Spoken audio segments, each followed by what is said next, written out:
Alrighty. I clicked on the wrong button. Hello there. Oh, and I hear myself. My name is Anthony Barocas, Chief Gearhead here at StreamTek, and today is going to be a very interesting day. I have 1, 2, 3, 4, 5, 6, 7 video mixers in front of me. And today we are going to be talking about what is the best switcher. Switcher, mixer, I use the term interchangeably. I know there might be some difference. Some people say video mixer because it mixes the video. Some people say video switcher because it switches different sources. Kind of the same thing. I think the terms are interchangeable. Certain people have, nope, it's got to be a switcher. Nope, it's just a mixer. So that's where I'm coming from. What's the best video production switcher mixer? Put your comment in, put your answer in the comments. This is a live show. I say that every time. This is a live show. You are here. I am here. We've got a really good audience today. Lots of discussion. Actually, discussion happening on YouTube already.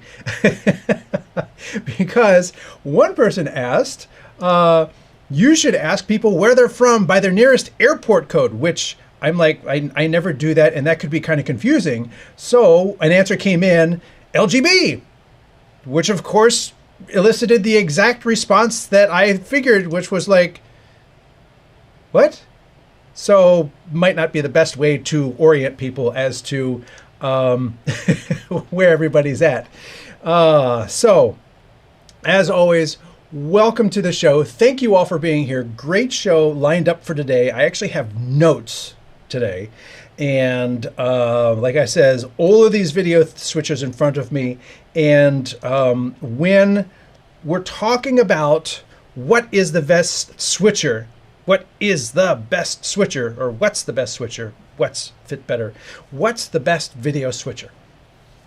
And those who know me, those who have watched this channel, know the answer already. They know the answer already, and it was actually put in before the show even began. The best switcher is the tool that fits your needs. So, thanks for watching. You all have a good week. No, I'm kidding. But that is the right answer. That is the right answer. But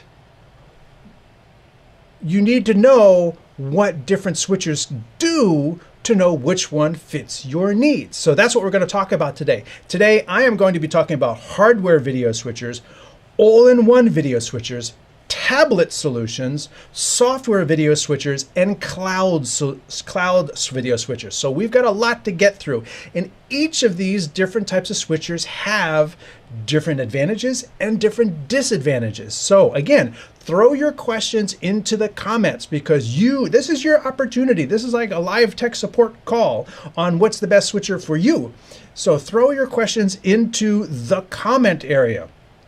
And honestly, it doesn't have to do with just what the best switcher is. You could throw all kinds of streaming questions in there. I will endeavor to do my best to answer them. But again, we're going to be talking about what the best switcher is. We're going to be talking about hardware, all-in-one, tablet solutions, software, and cloud solutions. That's why I have so many switchers set up in front of me. People think doing these live shows are easy. It's not easy because you have to do preparatory work. And if you've watched other live shows where people talk about tech, I've watched a few of them, and a few of them they're just like hanging around and just doing whatever and going wherever the wind blows. That's not my show. My show is I want to give you information. You came here to the live show, so I want to be of value to you, and let's have fun during this show. So as always, I also want to know where you're watching from. So if you haven't already chimed in, feel free to throw in where you're watching from into the comments. And with that, we have the kids' productions in Pico Riviera, California. I got to make sure I don't miss anybody here. We have Pete Matt's Photo in Chicago, Illinois. We have Kirk Riley coming from Dallas, Texas. Thank you, Kirk. We have Anthony Snoot from Glen Burnie, Maryland. We have Eric chiming in from the Netherlands. Thank you very much. Mike Sabatini saying hello from LaSalle, Illinois. Oh, they're arguing about the airport. HD. Hello from Greece, from Andreas. Thank you for watching from Greece. Actually, good discussion going on YouTube, I can see.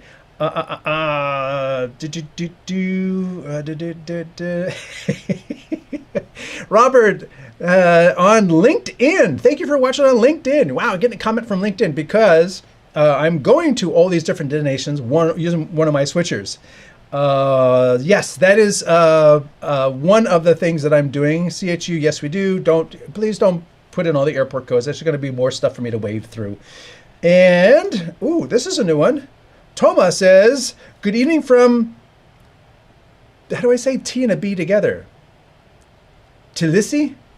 I'll say Tbilisi. I'm going to skip the B. Maybe it's a silent B. Robert is in Warsaw, Poland. So thank you for watching from Poland. It's evening over there. It is, you are UTC +1. So I think it is 7 hours ahead. So it should be 6 p.m. there.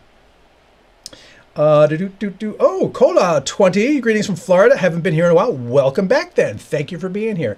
And again, we are going to be, oh, another one from Poland. That's pretty cool. We got 2 people watching from Poland. Hey, DJ, thank you very much for being here. And you two should get to know each other.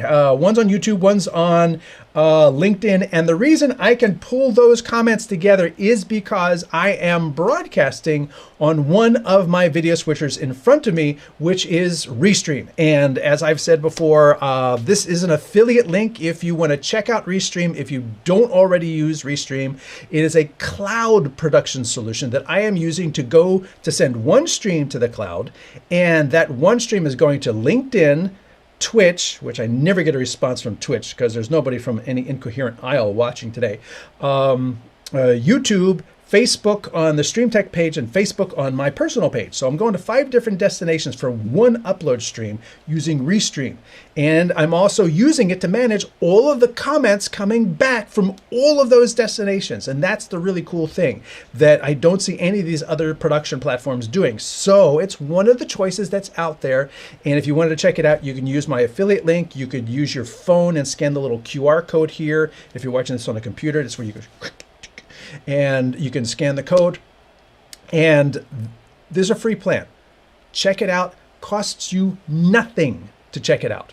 Play with the studio. I'm actually in the studio in front of me. That's one of the switchers. It's a cloud switcher that I'm using to do this. And it does this cool animation thing with the QR code too. And it does all of the animated titles coming on. And there's a whole bunch of other stuff. We'll get to that. I've got another version of it set up over here so I could show it to you in addition to the one that I'm actually using to drive the show.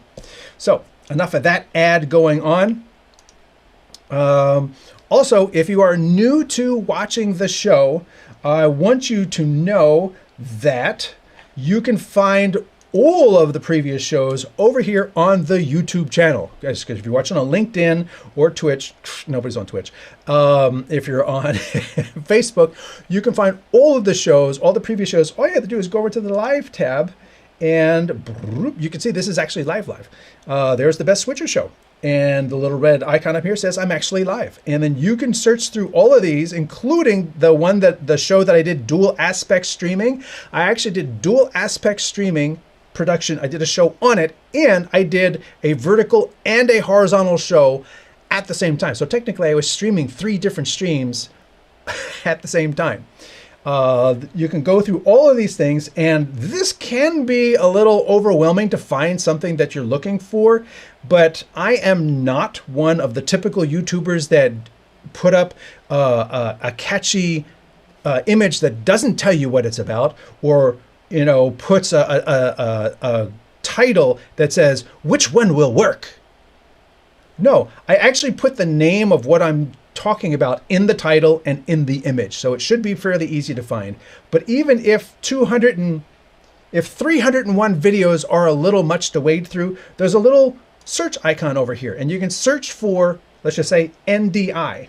And you can find all of the videos, NDI, and hit enter. You can search through all of the videos, and then just the videos I talk about NDI will line up for you, and it makes it really easy to find the information you're looking for. 300 videos. That's cool. If I had like a really cool graphic to put over that, I would be like, come on, I'm clicking. Whoops, nope. I would say 300 videos. Yay, that's something to celebrate. The graphics are created in Restream. That is what you can find over here on the YouTube channel. I also write for Streaming Media Magazine. You can see I've got a review of the YOLObox Extreme, a review of the Magewell Director Mini 3.0, and an all-in-one production roundup talking about other devices that nobody even talks about. I got them in an article, so you can go check that out. If you need to reach out to me, I also do one-on-one consulting. You can go to the StreamTek.us website, go up there to contact us and reach out to me directly that way. And that also includes the review policy. If you want to put a big lens on the front of your Micro Four Thirds or other camera, I created a group on Facebook called B4 on M43. So you can go find that out. That's actually my GH4 and a big lens on the front. And lastly, one of the other apps we're going to be talking about today is AirMix. And this is from Teradek, very well-known brand. And they created this software for iPad. And it's been orphaned, but it's free. So you can go check it out. And I created a discussion group for people who are trying it out and to answer each other's questions. Incoherent Isle says hello on Twitch. Thank you. And one last thing, I want to put a shout out to my sister who has an art studio up in Alaska and creates all kinds of these lyric inspired artworks. So you can feel free to check all this out at 17 Seconds Studio. I think it's .org. So feel free to check those out if you are so inclined. That is enough of the commercial. Back to our regular programming. We have Pods, I can't even say that. Podsrame. I have somebody who from Poland here. They can come in and tell me how to say it. And I'm going to put you up anyway. Incoherent Isle says, woohoo, from Twitch. So you can see I am actually streaming to Twitch and somebody is watching. Hey, Byron says, hello. Hello, Byron. Let me know where you're watching from if you haven't already. Now, let's go back up to the top in these comments. And I wanted to, talk about, again, what is the best switcher? What is the best switcher? The best switcher is the one that fits your needs. And for different people, that's different types of switchers. Let's see. The YOLObox Pro Japanese user interface is good. That's good to hear. Let's see, HDMI fiber optic cables. We're talking cables on here. Mike Sabatini answers, the best switcher is the one that works every single time it works exactly as advertised. Yes. Very good point. Because, as I've said in other articles, bulletproof is a feature. It's not a feature a lot of people talk about, but being bulletproof and just reliably doing what you said you're going to do is not in every single thing that's out there. So working every single time, something you can rely on. Now, that said, I still say testing is important. Test, test, test. Because like I have a switcher here. Let's go my overhead. I have a switcher here. This is the Osee GoStream Duet. It has both SDI and HDMI coming into it. It has both. And it has an aux, and on the aux, I have it connected to a USB camera right now. On the aux, you can actually have NDI, which is cool. I love NDI. And somebody was using this switcher, and then they posted in the group that this switcher is a piece of junk because while they were in the middle of a show, they decided to try something new out. So they downloaded this app onto a cell phone that put it on the network, and they hadn't tried this before. And the app only has 3 stars out of 5. And when they tried to connect the NDI output from the app into the aux of this switcher, it crashed and everything went down. And they were just furious that this thing did not work. And then they got it back up. They, get everything back up, started the streams again. They got the stream button right here. So they're streaming to multiple destinations from here. They're up and running again. Going for a while, everything seems to be good. They tried to do it again and it crashed again. And it turned out that when they posted this, they received they received exactly what I would have expected the response to be if you were doing this. First, you didn't test it. So don't do it during the live show. 2, you used an unproven app with not great reviews, as opposed to the one from NewTek or Vizert that's like the official NDI app. You use this other one, and it didn't work as advertised, and you're blaming this, not the fact that you didn't test and the app sucks. So you always have to like wonder where the failing point is, which is why you test. Let's see. Question comes in that is not top of your head. When you have to connect by cable and it's over 50 feet, what do you suggest? Question and answer comes in HDMI connection. Oh, okay. It's the same question. I used, and here's the answer already, fiber optic HDMI cables. They are readily available. You can find fiber optic cables from multiple manufacturers, well over 50 feet long. They are directional.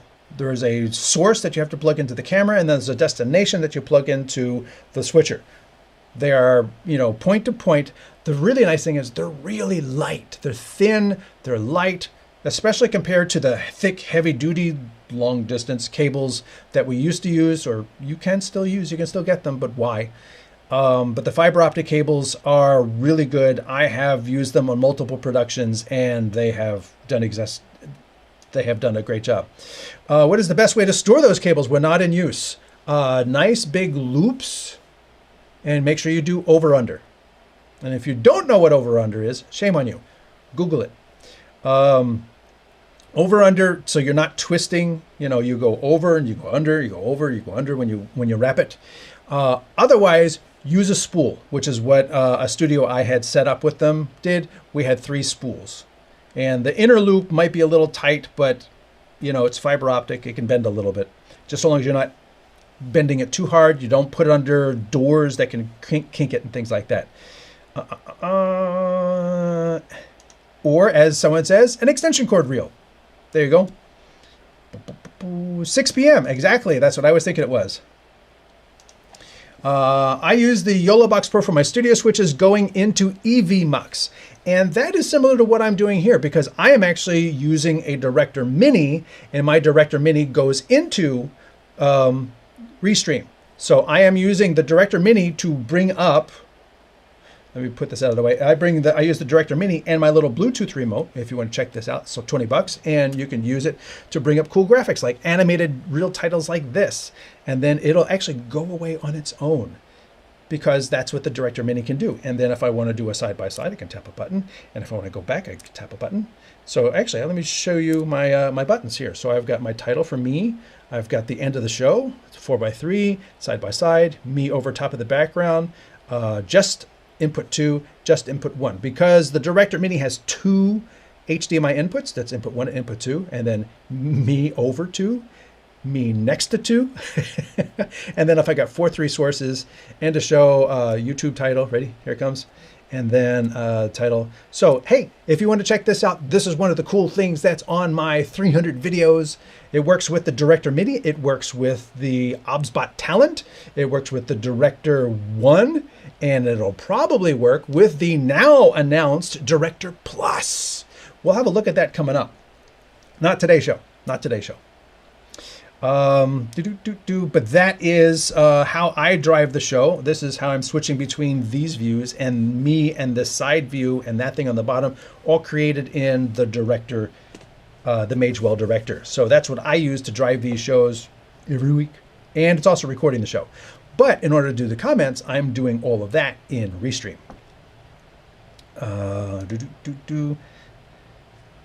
Koala20 says hello again. Okay. Another response to that question comes in. I use fiber optic cables, but strongly recommend a separator between the HDMI receiver and the switch, as the receivers get very hot. So a bit of copper between your receiver and the switch help reduce overheating. Great comment. Thank you very much for throwing it in. And this is why I love live shows, because there's always somebody that knows more than me, has certain experience that comes into play, and you can relate it. And when you post it as a comment, I'm able to bring it to everyone who watches the show, not just now, but months from now. So thank you, Robert. Thank you very much for being an active part of the show. The animated graphics are offline effects. No, these are actually in Restream. So this animates on and this animates off in Restream. And the other fancy thing that I was checking out just in the graphics tab, if you want to do a little sparkly thing, that's happening in Restream. And then when I said we should celebrate the fact that I did 300 things, that's yay. That is actually available in Restream. So you could do cool things like that. Cool backgrounds, you could play video clips. It's really fully featured, and I have done a show on it. So just search the live shows for Restream, and that will give you information on producing in Restream. So that covers most of the comments. Yes, good. And what I'm going to do now is we are going to start talking about the switchers themselves. Again, hardware, all-in-one, tablet solutions, software, which you'd think would be included in all-in-one or tablets, but no, and cloud solutions, which technically are software, but not local. So I understand there's some blurring of these different things, but that's the differentiation I chose to throw at you. So what we're going to do is let's do this. I've got a hardware switcher. There are lots of hardware switchers out there. I just chose this one as a fine example. None of the companies I am mentioning in today's show are paying for mention. Nobody's sponsoring the show. There is no money sent to me. There's no reimbursement for mentioning any of the things I mentioned in today's show. I am not sponsored. I am not an affiliate of anybody. I'm not an evangelist for anybody. And what's the last thing? What? I don't even remember where I was going with that.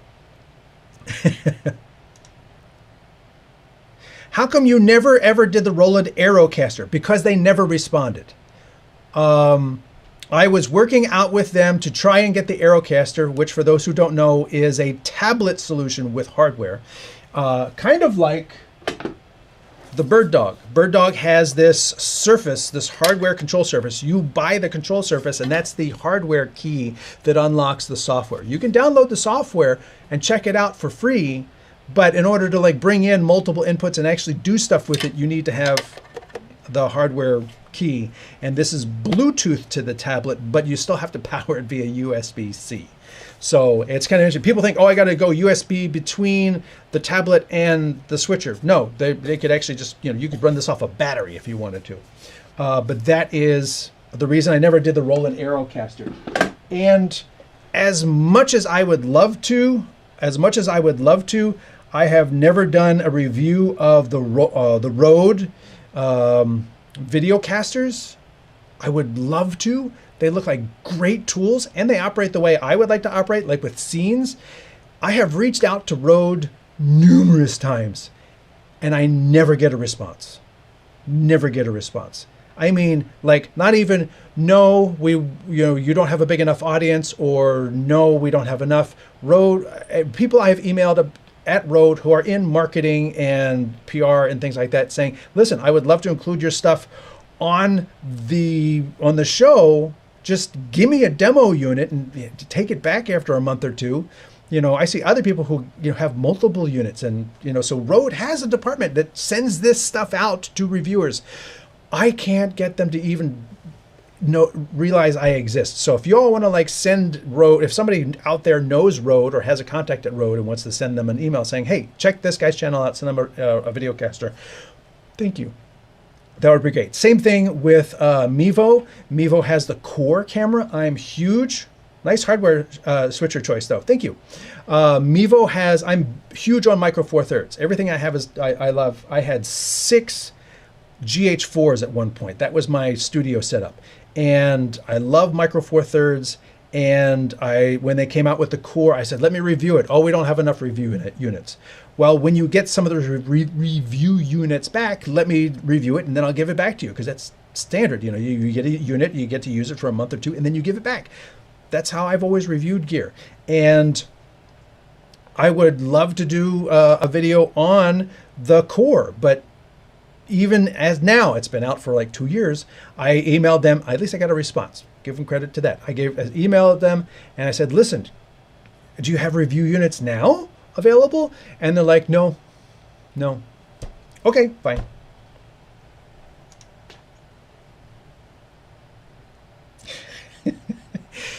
Maybe that's it. Maybe that's it. I'm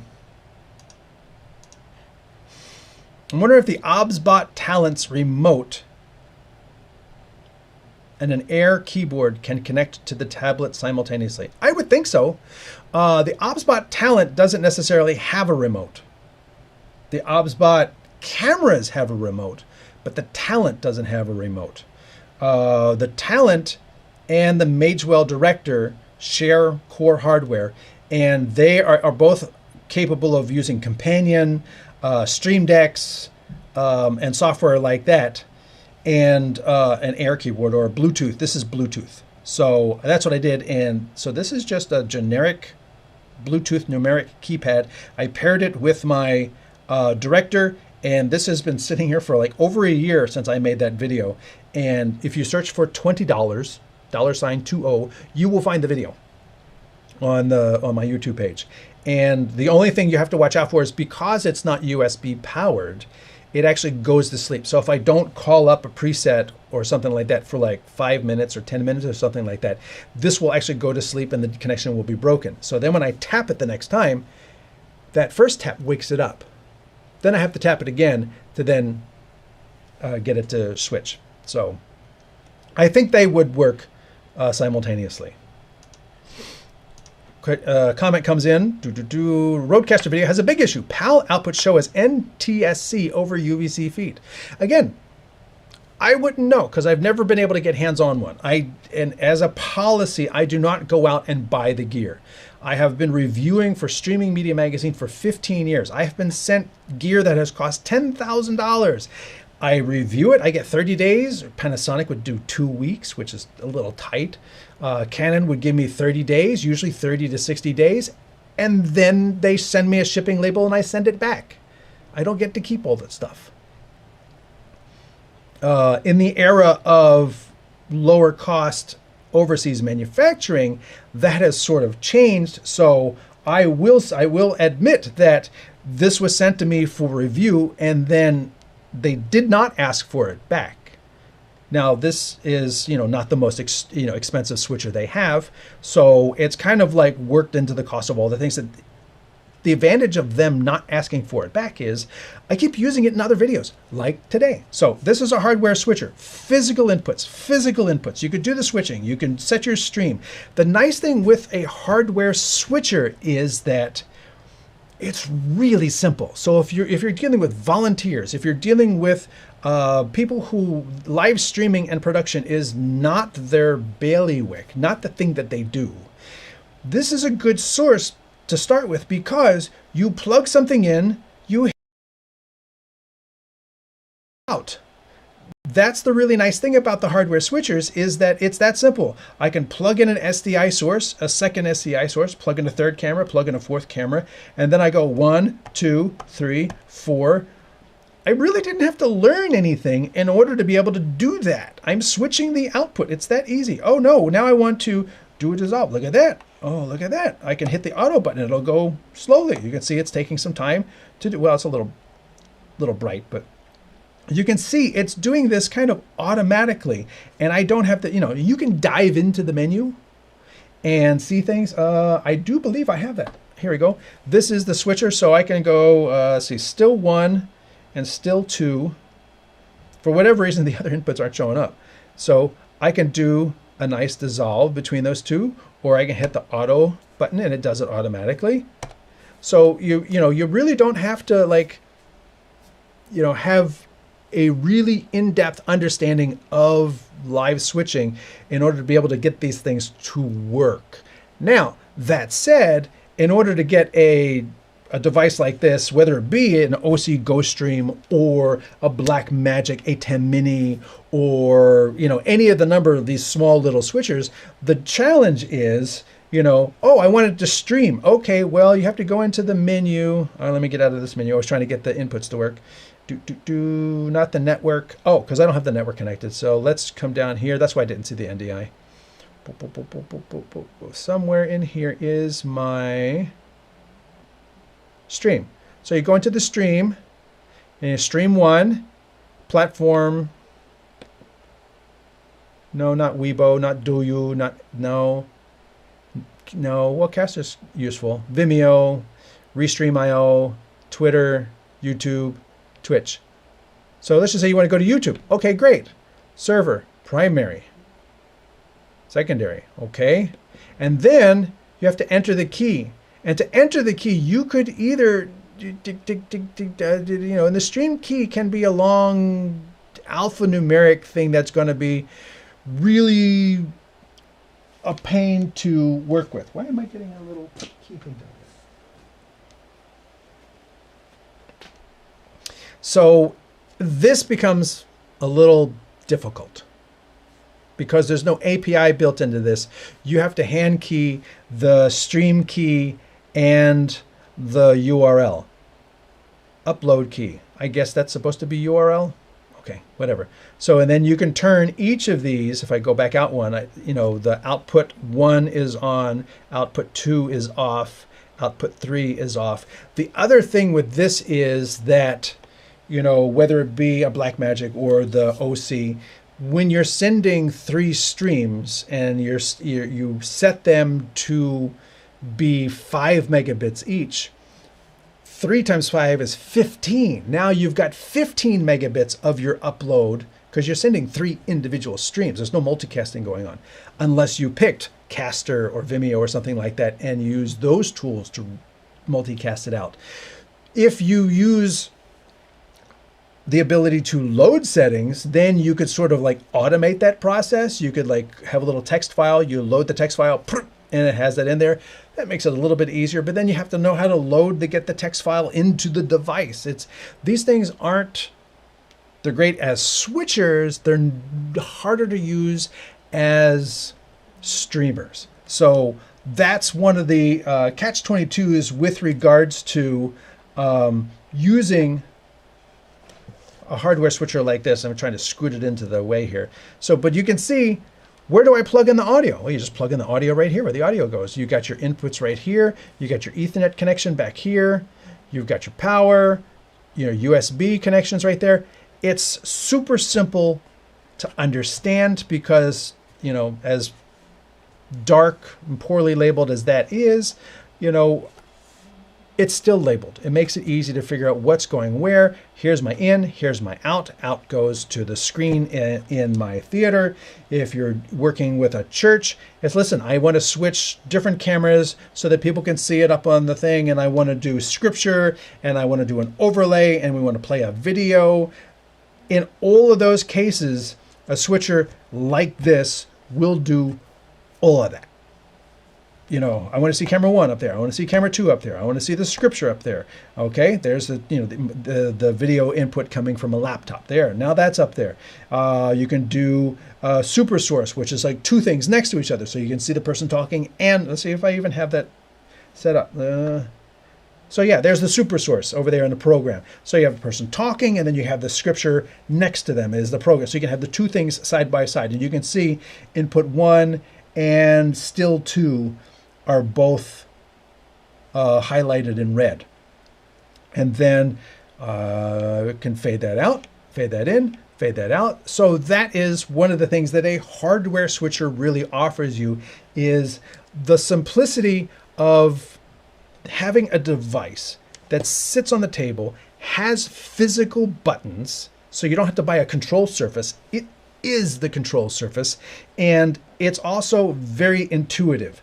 It makes it very easy to understand ins, outs. Camera 1 is up. I know camera 1 is up because I can see it. I should maybe darken this a little bit. No, that's focus. Sorry. It was good and focused too. Is this my iris? No, that's my zoom. Where is the iris on this thing? There we go.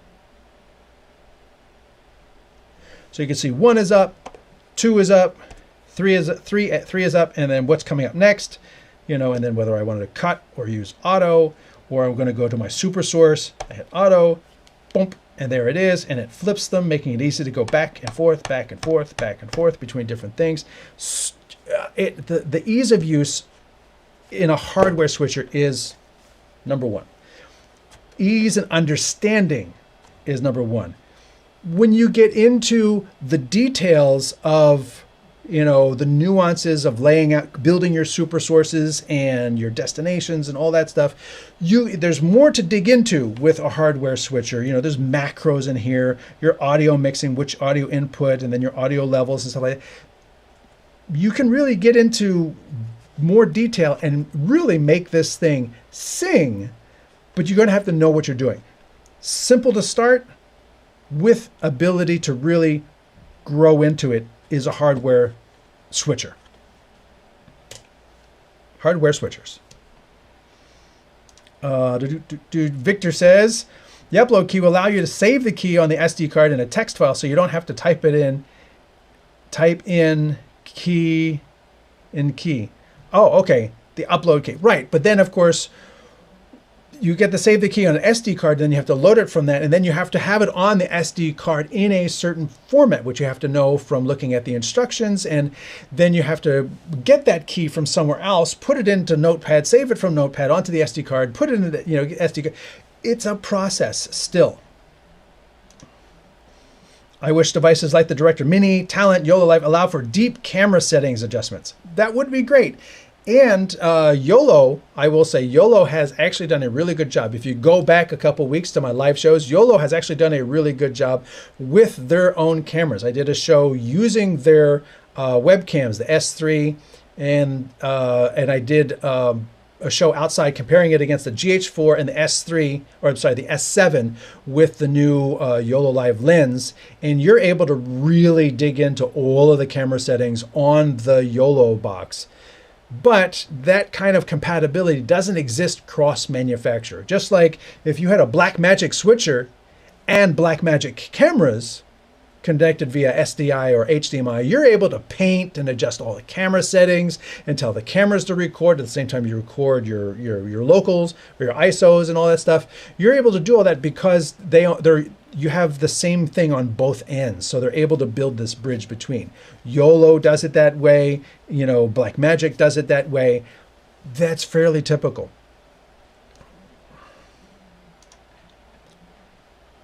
My upstream seems to be very constant all the time. Is this real? I don't know what you mean. My upstream seems to be very constant all the time. So that's hardware.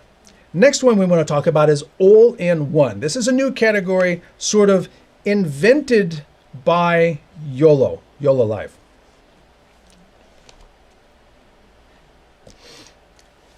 Going to come back to that. I'd love a series of videos on how other devices connect to and stream to their platforms.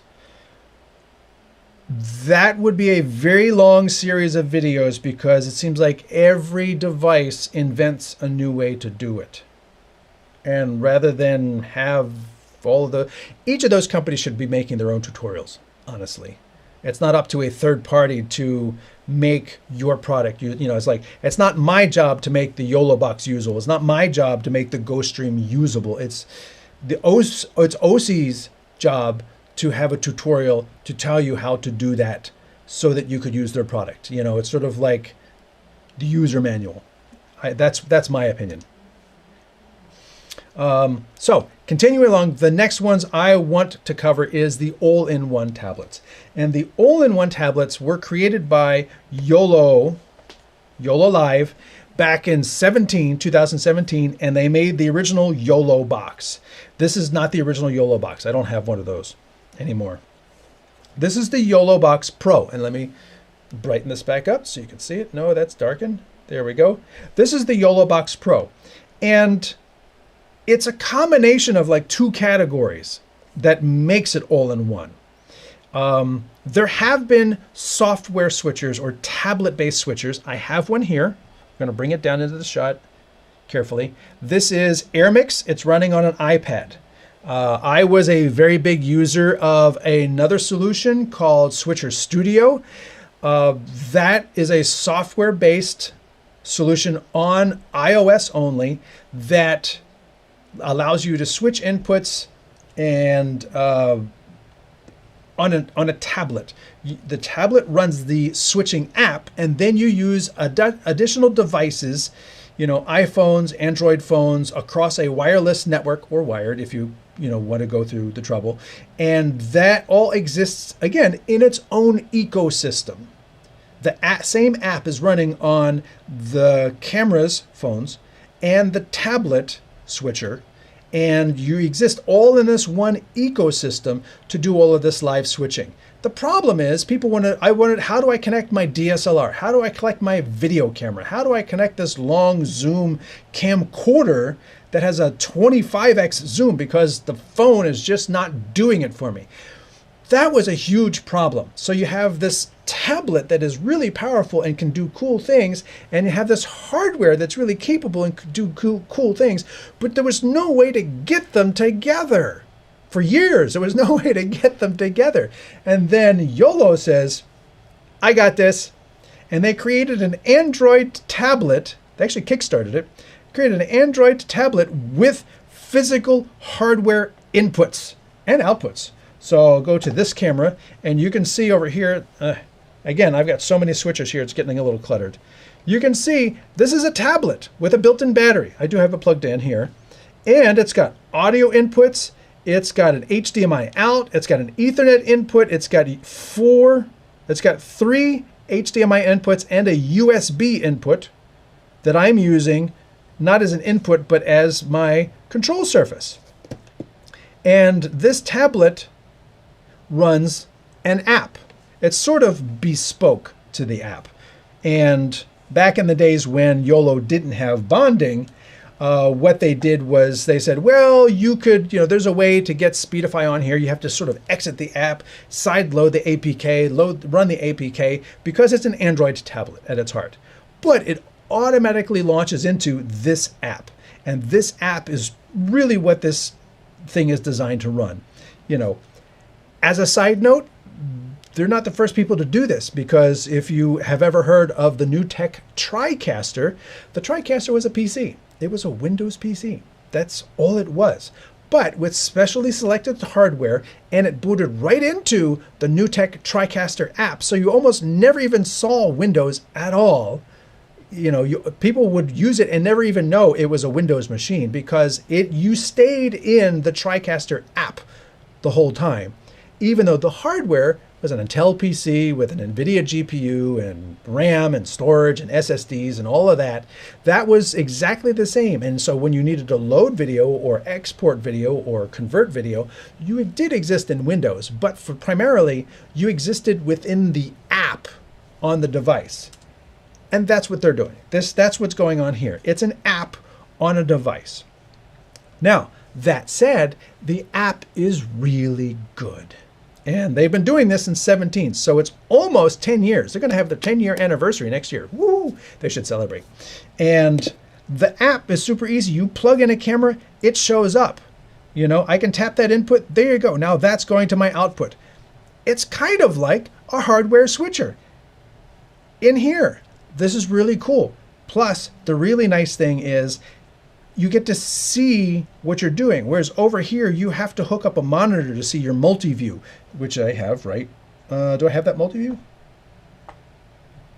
Oh, that's that one. So this is the multi-view that's coming out of the Osee GoStream. And in order to see that, you have to hook up a monitor. Now, the nice thing is it has multiple outputs so that you can have your program out and the multi-view out. So you can also see the menu. You need the extra hardware in addition to this. The all-in-one has the advantage in that it's also the screen. You can literally walk up with just this box.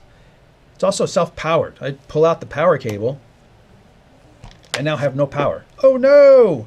And I'm going to try this while we're live. I'm going to add an NDI source. I'm going to try. See if I don't overload my network. My BirdDog P200, which is here in the studio, HX, done. There's my NDI source. There it is. And then I am going to unplug every other cable. So now I can switch a show. I can have that up there. I can bring up a graphic. I can send it to destinations. there are no wires. So I have the advantage of the tablet solution, but I'm also, is that camera still live? Yeah, it's a little behind, but that camera's still live. And I can turn on different destinations. I can go to my picture-in-picture. I can do multi-views. I can bring in remote guests. I can, all kinds of things. So we're gonna plug these other things back in. That is the advantage though here is, I really need to see it in the room. I got my output cable. I want to plug in my Ethernet cable. It's got an Ethernet port. You know, laptops today. Can you buy a Mac laptop with an Ethernet port? No. You know, you're talking dongles and all this crap hanging out of it. Now you just plug your Ethernet right in right there. You could also use Wi-Fi, which is what I was using to bring in the NDI camera. You also have built-in cellular in here. You don't have cellular here. You got to use one of the USB ports. So now this becomes an all-in-one streaming device. Hence the name. All-in-one. It's all in there. Whether it be your title generation, viewer comments, your audio mixer, recording, streaming, sports scoreboard, and a bunch of other things. There's replay at the top, creating multiple views, adding different things. Oh, I want to do a side-by-side with this guy and this guy. Done. And then I wanted to look like this with this bright background. Maybe I'm just tapping too fast. Done.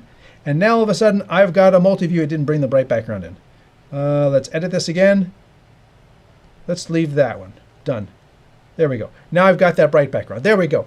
And that's how easy it is to build things on the YOLO box. I've always said over and over again that the YOLO box really did a top-notch job in the user interface in terms of just making it so easy to build something. And now all of a sudden, look at that. I've got this is my output. I can hit the go live button. And then if I wanted to bring up a graphic over top of it, there, I bring up a graphic. I didn't type anything in, but it's so easy to bring up. It fades in and then it fades out on its own. If you set that, super nice. It doesn't have animated titles like Switcher Studio, but damn, it has the hardware inputs. And you can put this on top of a camera. You know, it's that light, and it's self-powered. I'm still not plugged in. I'm probably going to go down from there. But that is the all-in-one solutions. And this is not the only one out there. YOLO has also been followed up by the Magewell Director, the Magewell Director 1, the OBSBot Talent. And now OBSBot and Magewell have a new model coming out in a few months. Magewell has officially announced it as the Director Plus. And again, I'll be talking about that in a future show now that, you know, the actual specifications and everything has been announced. That is really cool. YOLO, of course, this is not their only model. They've got, you know, this model is the Pro. It's been out for like 7 years. Just got an update this year. So still updating this 7 years later. Fixing bugs, smoothing things out, making it work a little better. But they've got other boxes that are both bigger and smaller. You know, like if you wanted something that was, you know, handheld, you know, this mini, which you can see is quite mini, fits on top of a camera really well. You can take your single camera HDMI, it only has one HDMI, and then maybe a webcam for a wide shot. And then you could do your sports scoreboard and you stream to multiple destinations and everything. That's really cool. And because I mentioned that, the nice thing about the YOLO all-in-ones that is not shared by the other all-in-ones is that YOLO also, from the very first unit, has offered multicasting built in. You use their server, you send one stream at 5 megabits, and then they will split it to 3 destinations.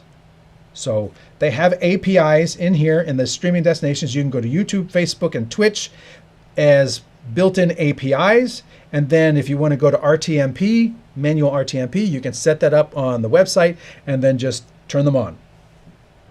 So when I was going to LinkedIn, I just turned on my LinkedIn destination. Boom, done. Really cool. That is a fairly unique capability.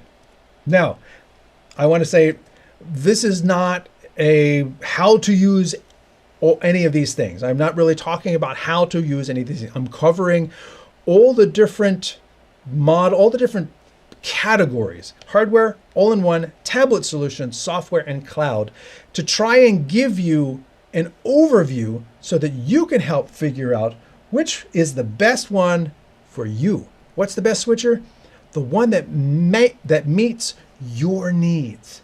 And your needs are your needs. There is no one best switcher. So whenever you see YouTube, this is the one, this is the best webcam, this is the best switcher, that's clickbait. That's crap. Don't do that. Don't follow them. Watch my show. Because I'm telling you that the best one is the one that works for your needs, and your needs are not my needs. So the one best is a lie. It's clickbait, you know. So continuing along the overhead, you know, and they have this little YOLO deck, because the one thing you can't do with this that you can do with this, you know, what's the trade-off? I get all this capability, but I have to keep looking down to do anything, because it's a touch screen. You can't just leave your fingers on it. No, you can't do that. Not with an iPad, not with a tablet, not with a YOLO box, not with a Director Mini. The touch screen makes it so you have to look down, you know, because if I accidentally touch that and now I'm trying to switch the show without looking at it, well, that's not going to work because I'm not even on the show screen. Well, let me get out of that. If I go into the graphic thing and I accidentally hit that button, well, now I'm trying to bring something. Oh, I'm not even on the right. Oh, crap. How did I get there? That's a touchscreen. So YOLO makes a little control surface. This one's powered over USB. So now I can switch inputs. Here's my side-by-side. I can switch the inputs just by tapping on these things. I can bring up my lower third, and it automatically goes out. They've got go live and record in here. And as I've said in other reviews, I would delete the go live and the record button. First thing, I'd get rid of it because I don't want to accidentally just, you know, be resting my hand on here and accidentally hit the button and have it go live, or stop recording because I accidentally hit the record button. Yeah, delete those. I don't know why they default to being there, but that's just a personal thing. You operate it the way you want to. The nice thing with a hardware switcher is I can do this all day. I can switch cameras because it is the control surface. 4, 2, 3, 1, 4, 1, 3, 2, 1, 4, 2, 3.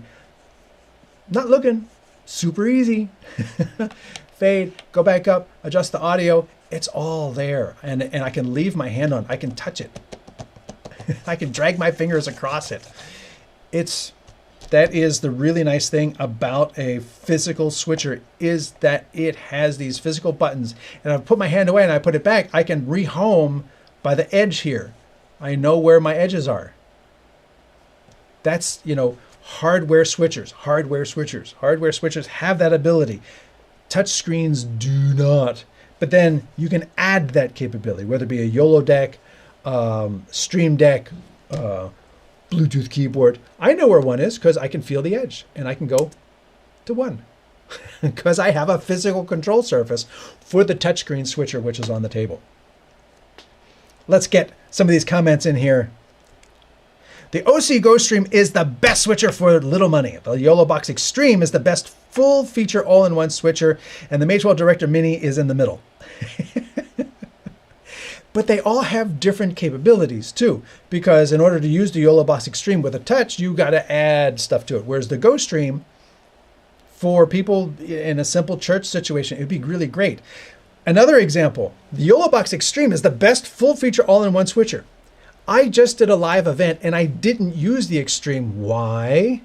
Because I couldn't switch what was in the room and my recording separately. There was no sub switch. Whereas if I were to use even this overhead, no, not overhead. Even if I were to use this, I can switch the output of the, send my sub out the second input. And so I can say, oh, okay, so I'm going to switch between my 3 cameras. And then over here, I'm doing slides. and then I want to play back video. So I'm going to play back the video on the aux, and then I'm going to come back over here, and I'm going to switch to the camera. So I can actually switch to two completely different things here, to two completely different outputs. You know, the USB output or the multi-view. I can send the preview out the other output, and I can switch the main and the preview separately. As long as I don't hit the cut or the auto button, I'm fine. I got two completely different switchers. I even did a video on how you can feed the sub switch into your super source, and then remember I showed you the side by side? By using the sub switch, you can switch what's in the right box. Now, I'm using two completely different switchers to do this. I have an ATEM Mini Extreme switching what's in this box because I have 8 things lined up to go in this box. So I needed 8 inputs. That wouldn't work here because technically if I'm using camera 1 and I'm in camera 1 and the super source is the mix, now I only have 3 more potential things I could put into that box that aren't already used up. You know, again, the bigger the switcher you have, the more that capability you have, but you can do that in this box, in this inexpensive box that you could not do in the YOLO Box Extreme. So it's the best depending upon what your need is. So thank you for the comment, you know, but there's always a little asterisk in the corner. The Magewell Director Mini is in the middle. Well, the YOLO Box Extreme is 4K. The Director Mini is HD. The GoStream is only HD. So technically of these 3, if you needed to do 4K, there's only one. There is no middle. There is only one of your 3 choices. So there's lots of caveats, again, depending upon your need. Does the YOLO Box have a balanced audio input? No, it does not. No, it does not. It has 1/8 inch mini stereo. Not even balanced 1/8 inch mini. 1/8 inch mini stereo. So if you feed it a balanced input, you're going to have issues. Kids Production says, so easy to use. My elementary age school students use it. Yes, it is very easy to pick up. And like I said, the user interface is really, really cool. And needs change over time. After all, more ports and stability are probably the most important factors. Yes, always overbuying, if possible, is very useful. But, you know, that said, it is also very important to meet your needs based on features. You know, I could buy lots of ports, but I have to give this up. But if you need this, you're better off buying that. And the Model Up ISO has additional outputs and a separate routing for buttons for them. Yes. Use case and personal preferences are what's most important for choosing gear. I agree. Thank you very much for echoing. Now, I am going to go to the tablet solution. Also because the remote camera I have connected to it is just entered low power mode. So we need to go quick. It's been an hour. It's been working for an hour. An old phone running for an hour. Anyway, so what I have next is, let me part the waters here. Let's do side by side. We're going to part the waters here. We're going to take this out. So we're not going to talk about that anymore. Give me a little more room. More room. Move. And bring this down. I need a bigger table. So this is a tablet solution. There are multiple apps that do this. There's Top Director, there's Switcher Studio, there's AirMix, there's BirdDog, Maki Live Studio. They all run on iOS and iPad. Mevo Studio actually runs on Android. So if you're an Android tablet user, or if you have one of them foldable phones, the Mevo Studio runs on Android. It's one of the only ones. So check that out. This is a multi-camera switching application. You can see I've got my phone right here. Hello, phone. If I go like this, you can see me. Phone is wireless, phone is running on a battery. This is plugged in, but just so that I can get the HDMI out so that you can see this screen. So I can go like this and you can see my screen. And that is one of the cool things about this, is that I've got the built-in camera, which you could actually use the back camera. And if you have it in a little holder, you can use that as one of the main cameras, and a remote camera. Multiple remote cameras on the local wireless network being, you know, connecting in here. You can play back video files, and I say cut. There it goes. Now it's playing. I've got, you know, extra little things being shown there. I can get rid of that, bring them back. I can go to a different video file, say cut. One of the really nice things about this app that, like, it's so obvious is, like, you see it's got cut and transition, cut and transition. So if I wanted to embed a transition of a half-second dissolve before I go to video, look, I'm going to go to, you know, cut to me, and now I'm going to go to the video, ready, and transition with a dissolve, and then transition out of that, and then cut, cut, cut, cut, cut, cut. It seems so obvious that we should have cut and auto, cut and transition, but YOLO doesn't have that. They've been around for how long? YOLO doesn't have that. And that, you know, that's a frustrating issue. These all-in-one solutions, again, are ecosystem based. Lots of features in here. I can build multi-view shots with layers. So this shot that I have, oh, you can't see it because let me go over it. This shot I have right here with the overlay and a bug and the video from the built-in camera. This is a shot. I can build up multiple shots and just have these, you know, scenes pre-built. I've got all my image, you know, here's my title, built-in titler, here's a graphic I brought in, I got a scoreboard and stuff like that. That's all in here. Video inputs. So here's, you know, my video clips, my iOS camera, which is the one built in, the cell phone that's over there, hello, and then I can add another video source. One of the cool things is Teradek actually made hardware that worked with this. So you could put your DSLR or something into HDMI in, have it on the local Wi-Fi network, and have it come in here. All those things. Audio. Check this out. I'm going to put that up solid. This is an audio mixer. This is a full-on audio mixer. I have this running on the iPad Pro 1. This tablet, I mean, it's not even going to be supported for iOS updates anymore because they've orphaned everything that's not an M chip. But the software was also orphaned back around 2000. So the software is designed to work on the older hardware. And if you were so inclined, I have a whole multi-camera kit that will run on this, and I have it available for sale on eBay. But you've got individual sliders for each thing. You can go in here and, you know, equalize it, audio compression. You know, you've got all of these capabilities for each input. This is like a, you know, Switcher Studio has been around for almost a decade as well, about as long as YOLO. I started using Switcher Studio in 17, and just this year, in 26, they finally added Android phones. This app has been doing iPhones and Android phones since the beginning. So if you have older iOS devices, older Android phones, you can load the Teradek AirMix app on there and have all this capability. And this app lets you bring in audio from every single one of the remote phones. Switcher Studio does not. This allows you to do equalizing and compression and other things on each of your audio inputs. Switcher Studio does not. This one lets you, if you go to your video input, you can actually go to your camera and you can go in here and adjust your chroma key, shadows, midtones, highlights, tint, and there's actually a lens correction.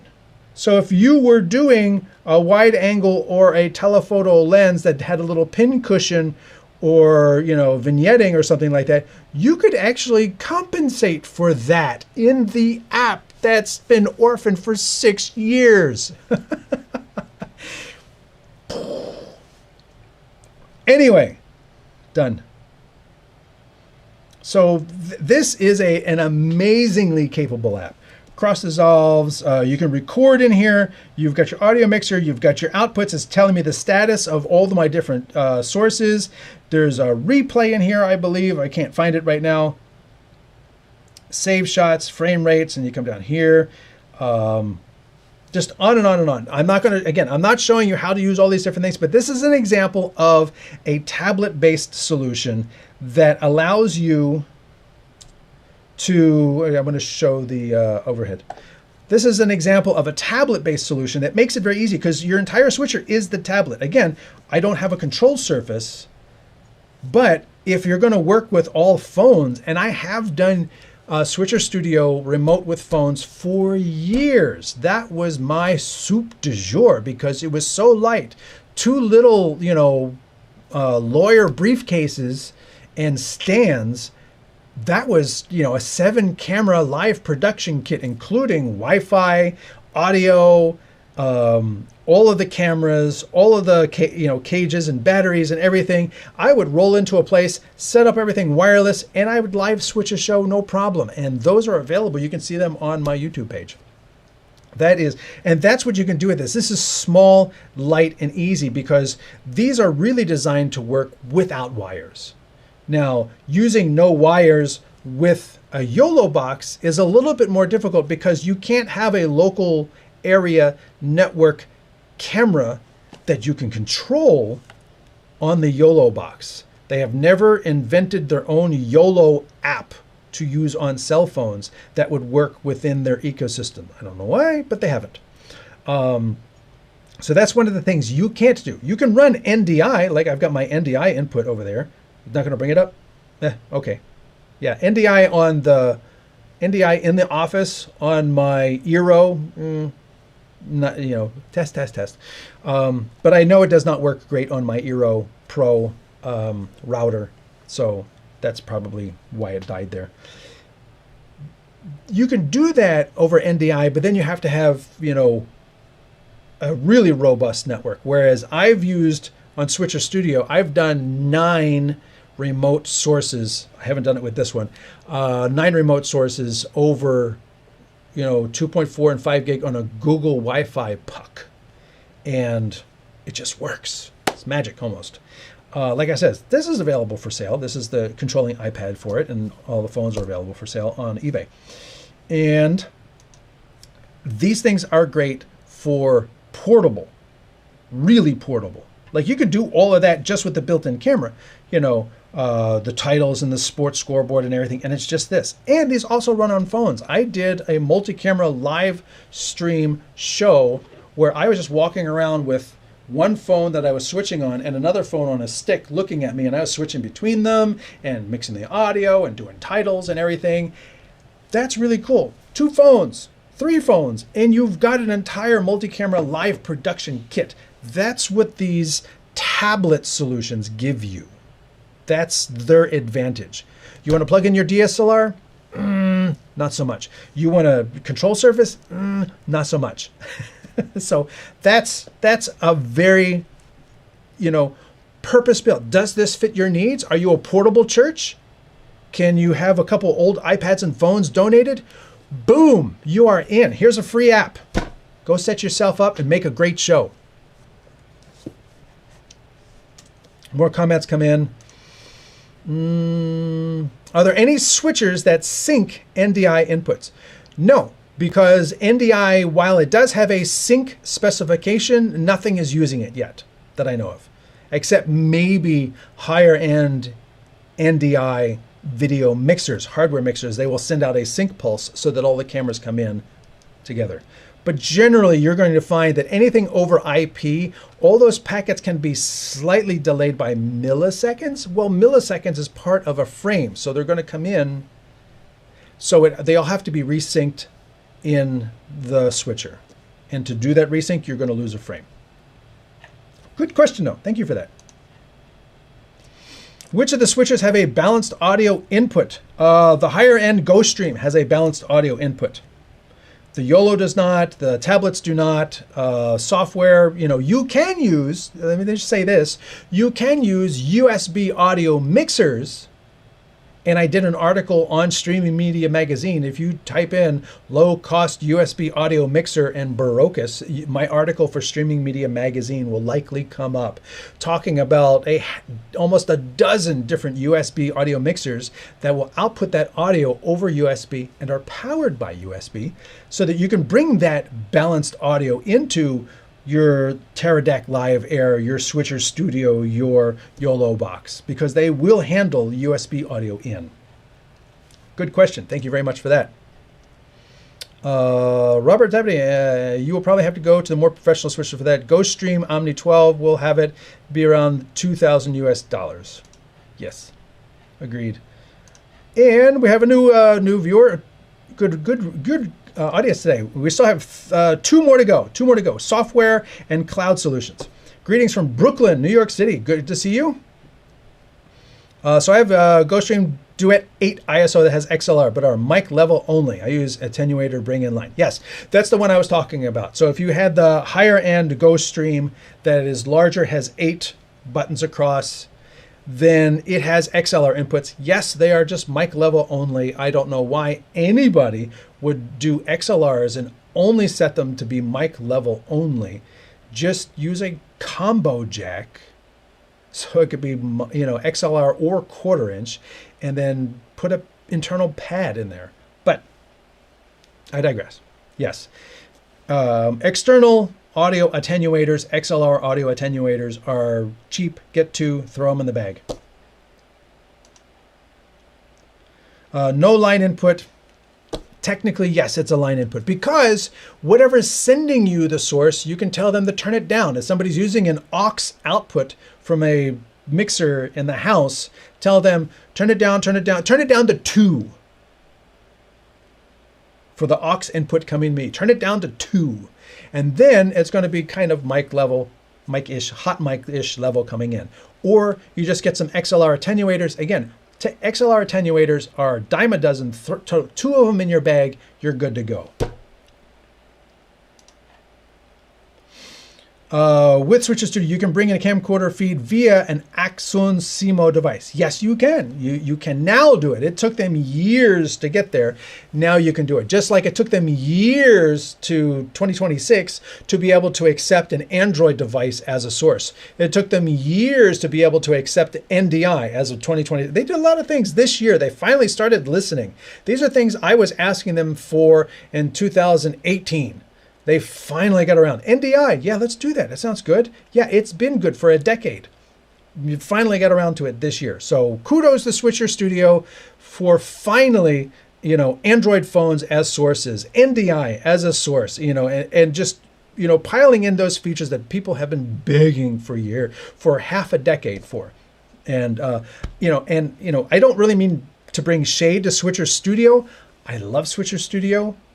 They've kicked me out of their user group, but I love Switcher Studio. And I say from 17, 18, 19, 20, that was my soup du jour. That was the app I used because the titles, they had animated titles that made my deliverable look like I did it on a really nice piece of machinery. So if you go to my Stream for Us YouTube page, you'll find lots of videos there that are all done on Switcher Studio, all with these beautiful animated titles that flutter on. They stay up there for a little while and then they flutter off. The deliverable was really polished, even if it didn't have NDI or Android devices or an audio mixer built into it and all these things that you had to work around. So that is some caveats to Switcher Studio. And again, Switcher Studio, Teradek AirMix, Top Director. There's a new one, Mavis camera, and Bird Dog has a switcher that's for iOS. And again, if you're on Android, you have an Android tablet or a powerful Android phone that folds out or whatever, Mevo is available on Android. Those are the tablet solutions. So, go forth and tabletize. Next up, software solutions. And boom. I have the software solution that there's my NDI camera. It's still working. It's just not working on the Pro right now. Software solutions. There are so many software solutions out there. I'm using vMix. There's OBS, of course. OBS is free, open source. And then there's Streamcaster, which I think is the commercial-ish version of that. There's Wirecast, there's Live Director, there's a lot of different sources, a lot of different software-based video switchers out there. And I'm not going to poo-poo any of them. I'm not going to tell you how to use all of them. But the key thing is they are and there's some that are available on Mac, and there's some available on PC. There's some that are available on both.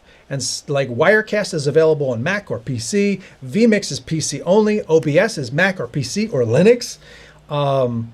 Just waiting for Blackmagic to get into the fray and start making a software switcher app, because now their video studio, their Resolve does everything else. But who uses Resolve? Who expects it to be the next live video switcher? I kind of do, because now it's a Photoshop editor, and it's a coloring tool, and it's a editor, and it's a renderer, and everything else. These software tools are really powerful. The downside is when you start something, it's a blank slate. I had to put those 3 inputs in there. Now, once you start using these software tools and you build a couple shows, then you can take a show, save it as something else, modify it, and you have a library of stuff to start with. You could also purchase pre-made shows and then mold them into what you need as well. That's another really useful tool.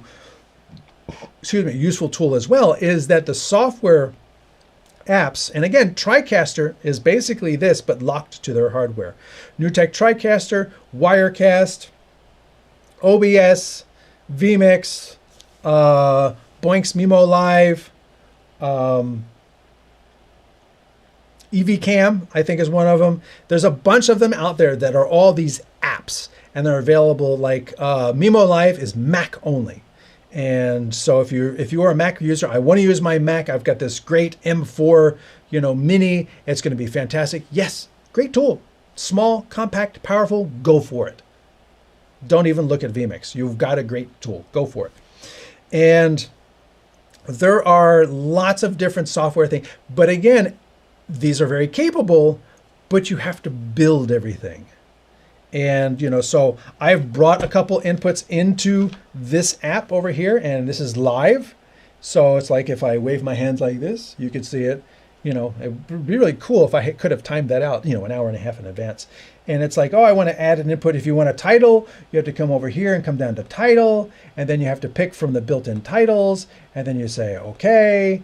And then you have to put in the text and the title. And then you don't say okay, you click the X button, which would, whatever. And then you've got this, and you say, I want this on title 1. There it is, it builds in. Look, animated titles, yay! And then when you click it off, it goes away, super nice and polished. And that's what I was saying, Switcher Studio gave me that high-end animated title polish in an iPad app that I didn't even have to bring a computer for. I brought an iPad. And an iPad is a teeny, it's like, here, now that I'm not, using it, look at that.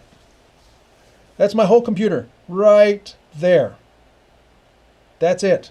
Multi-camera, live switch, boom. Down to 18% on the battery. I don't know why it's not charging. And you can do this. You can do audio mixing. You can have multiple buses, all your inputs. You can have triggers and everything. I like vMix. vMix is my tool du jour. I like it a lot. I've got,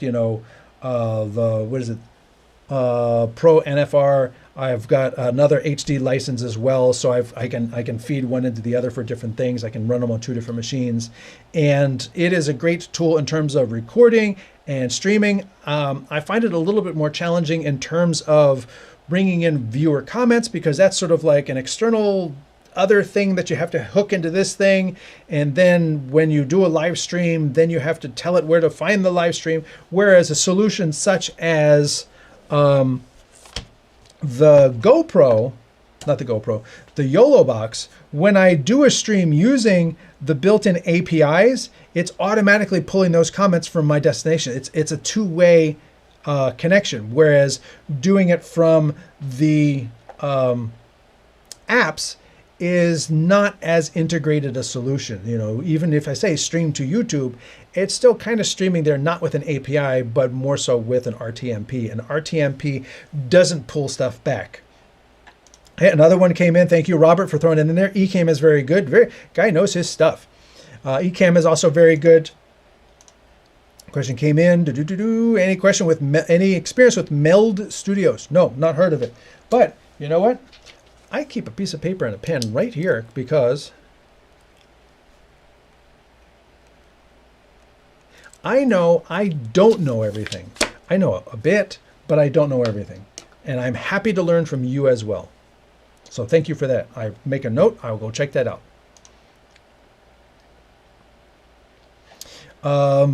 So these switchers are blank slates, but they're so capable because you can have a YOLO box, but I have gotten to the point where I've had a couple picture-in-pictures. You do this, and then I started layering in like 7 layers on top, 7 title layers and stuff like that. And if you got like a picture-in-picture with 2 things and the moving background, it starts to get a little chunky because it's still just a tablet. It's just a tablet. You can't go in here and increase the RAM. You can't upgrade the processor. I can't give it more storage. I can't put in a bigger graphics card to make it more capable. It is what it is. So these, honestly, you get a known entity and it can do certain things. Don't ask it to do too much. You can't with a hardware thing. You can only plug in what you can plug in. You can only overlay what it can overlay. It can't do more. You can't ask it to do more than it was built or designed to do. These you can overwork these things, which is why they added a CPU thing on here. So if I started to like create a dozen titles and YOLOcast, and let's do a scrolling caption, done, and now I'm at 47%, and then I'm going to add a timer with this one, done. Going to add that. Now I'm at 63%. 62%. So you see, I've added a couple things, and each thing that I add asks more. So you have to be careful, which is why the Ultra and the Extreme are hot commodities, because they were designed for 4K. So if you use them in HD, now you've got more headroom to do all this other stuff. And with a PC, however, you can say, oh, you know what? I'm going to upgrade my CPU. I'm going to give it more RAM. I'm going to give it a new, I have a 1080 in here. I'm going to give it a 20 something. I'm going to give it a 30 something GPU to be able to do more encoding, more decoding, more whatever. You can upgrade your CPU to give you more capability. And that comes into play when I come over here and say, oh, I've got this one input, but this one input really has 10 layers. So any input can become a scene with 10 layers. So I can build, a very complex, graphic with 9 inputs. I'm not going to do that. I can build a very complex thing with 9 inputs, and then it's going to be moving and rasterizing all of those things. That's going to be asking more of the device. And then it's like, well, if I want to do multi-quarter and I've got 8 inputs coming into it, and I want to record all of these things at the same time, I'm going to need multiple places of fast storage, multiple NVMe storage sticks or SSDs on Thunderbolt or whatever. That way I'm going to be able to do all of the ISO cording that I want to do.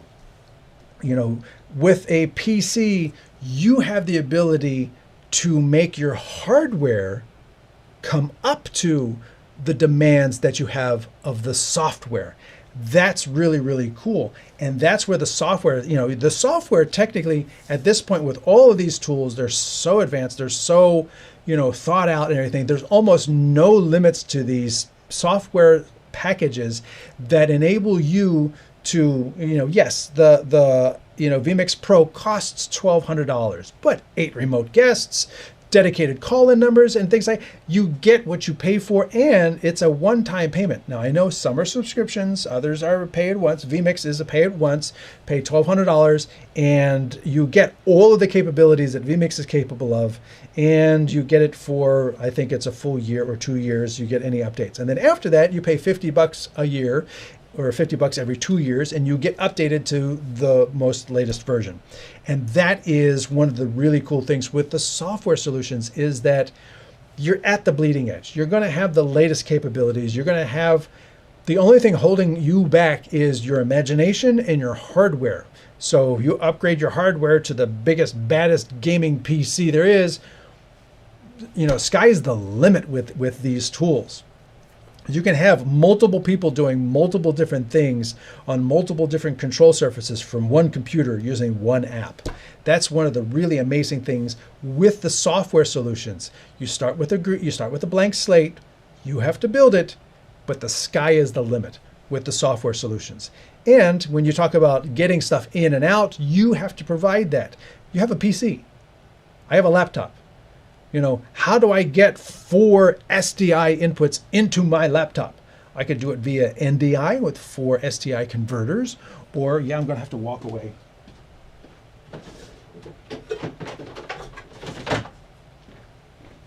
Or you could have an Osee I/O 4K like I do. So I have one Thunderbolt cable, and then I can bring in, let me get a little closer, I can bring in 4 SDI sources or 1 HDMI in and 3 SDI sources. There's 4 pathways in this device. So I can bring 4 in, or I could bring 3 in and 1 out, or I could bring 2 in and 2 out. There's 4 pathways across Thunderbolt. And that's with the Osee I/O 4K. And this goes with my laptop, or it can go with a desktop. Or with a desktop, you can go Thunderbolt to an external enclosure, or with a laptop, you can go Thunderbolt to an external enclosure and have an 8-channel I/O board over Thunderbolt. Or you can have a desktop and put that right in the desktop. You need more than that? Put in a second card. The sky is the limit with, you know, the software, because the software, vMix doesn't care. You know, most of the software packages do not care. Whatever your hardware is capable of, including, like vMix has got like 120 frames per second replay on multiple. If your hardware can do it, it'll do it. So have fun, and, you know, sky's the limit with these things. So we have talked hardware, all-in-one, tablet solutions, and software solutions. There's still one more, cloud solutions. And there are multiple solutions for cloud solutions. And I'm going to be partial to the one that I'm using, and that is, don't freak out on me. I just took away that one source. There we go. This I'm using over here. Okay, you're going to see different me's. Is Restream. This is the back end of Restream, the studio back end of Restream, of a second account I have with them. So that's what you're seeing here. I'm using Restream to create the show and bring in your comments. And over here I'm in another studio in Restream showing you what the back end is. And you have that same NDI camera as well as the laptop camera over here. So I have a laptop. I have a gaming laptop. That's my production laptop. That's what you saw with vMix.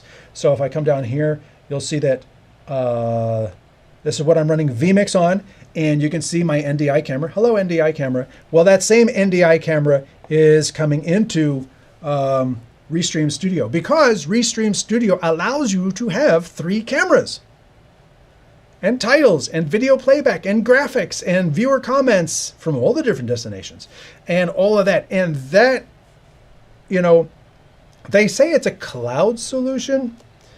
I think a better term might be it's a web browser solution, because the more I add to this, the more I see my CPU usage go up on my machine. You know, for instance, when I have a show that I do for Bird Dog, and I do it all in Restream with these scenes. You know, so I have a pre-show, I have me and the guest, slide presentation at the end of the show, we have a giveaway, and then a video at the end. When I play the video, my CPU usage goes up versus just a camera. So it's even if I have it loaded in the cloud, and I think the cloud should be playing it, and my video usage and my CPU usage should not go up. It does, and I don't know why that is, because to me, that window right there should be me watching the video play, not anything happening on my machine. But so these cloud solutions still do require some resources. You're not going to be running them like I have tried to run it on a Surface Go, which is an Atom-based Intel chip, mobile, not even an i5, not even an i3. And yeah, it barely gets there, barely. But the studio part, the cloud part means that, you know, I have worked on events with, you know, there's Restream, there's, oh my goodness, it begins with S and the name just left me. It's the one with the duck. You throw it in the comments. Riverside, there's a bunch of them. Is it not Ecamm? Now the other one, I should have just listed them out in front of me so I know them. There's almost had it. Come on, somebody help me out in the comments. Begins with S, has the duck as the logo. Not Switcher Studio. It's the other big live, and it was just purchased by Bending Spoons. I did a show on that. All these tools actually allow multiple people into the studio. So they're really remote guest based, but one of those remote guests can actually be a producer. StreamYard, I got there before anybody even commented. StreamYard. I have done shows in StreamYard where both me and another producer were in there, and we were both working the event so that if either of our connections dropped, the show would continue on. So by having two producers from two remote locations in the same studio, if either of our connections died during this live cloud production, it wouldn't matter because the other producer would see that person drop off and continue switching the show. That is really, thank you, Jerome, StreamYard. StreamYard and Zoom. Even Zoom at this point has gotten to the point where they've created a whole webcast production, you know, capabilities, not as capable as StreamYard and Restream, but Zoom is fairly capable at this point. They have built, you know, a lot of capability in there that wasn't in there when COVID hit and everybody was like, what do we do? What do we do? So you can see this over here, and I can, you know, click on the chat icon. I could, you know, bring up a lower third. And this, one of the cool things I'm showing you here, and I did a show on this, is I'm producing a vertical and a horizontal show at the same time. Now, I was on a vMix Live Funtime live show where the two people, key people for vMix actually put on their own live show, do a great job at it too. Kudos to them. They did a live show and people asked in the comments, what about simultaneous video, horizontal and vertical? And they were like, well, I don't know if there's really a need for that.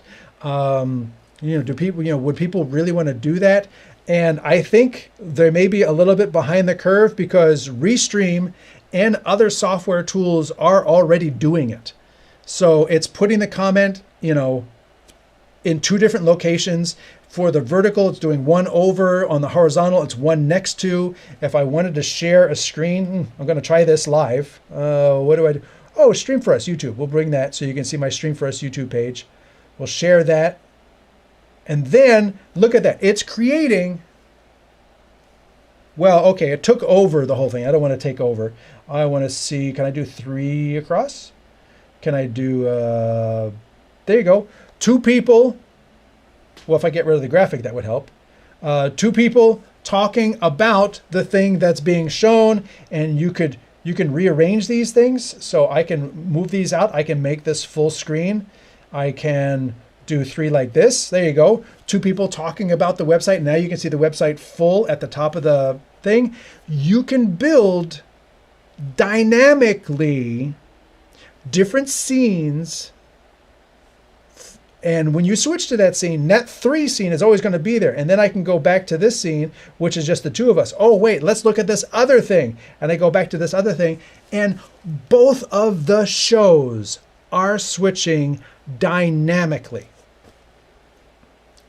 I think that's pretty amazing that this is a capability. Again, this is a cloud solution. I have not seen this happen in hardware, tablet, all-in-one, or even software packages. Although I think some of the software packages are going to be jumping on this bandwagon, I see this as the next frontier for live production, to be able to switch both horizontal and vertical and try to make it easy. Because you saw how fast I was able to like build a thing where I can have two people talking about a web page, or it could be a video, or it could be a slide presentation, and have different layouts for each.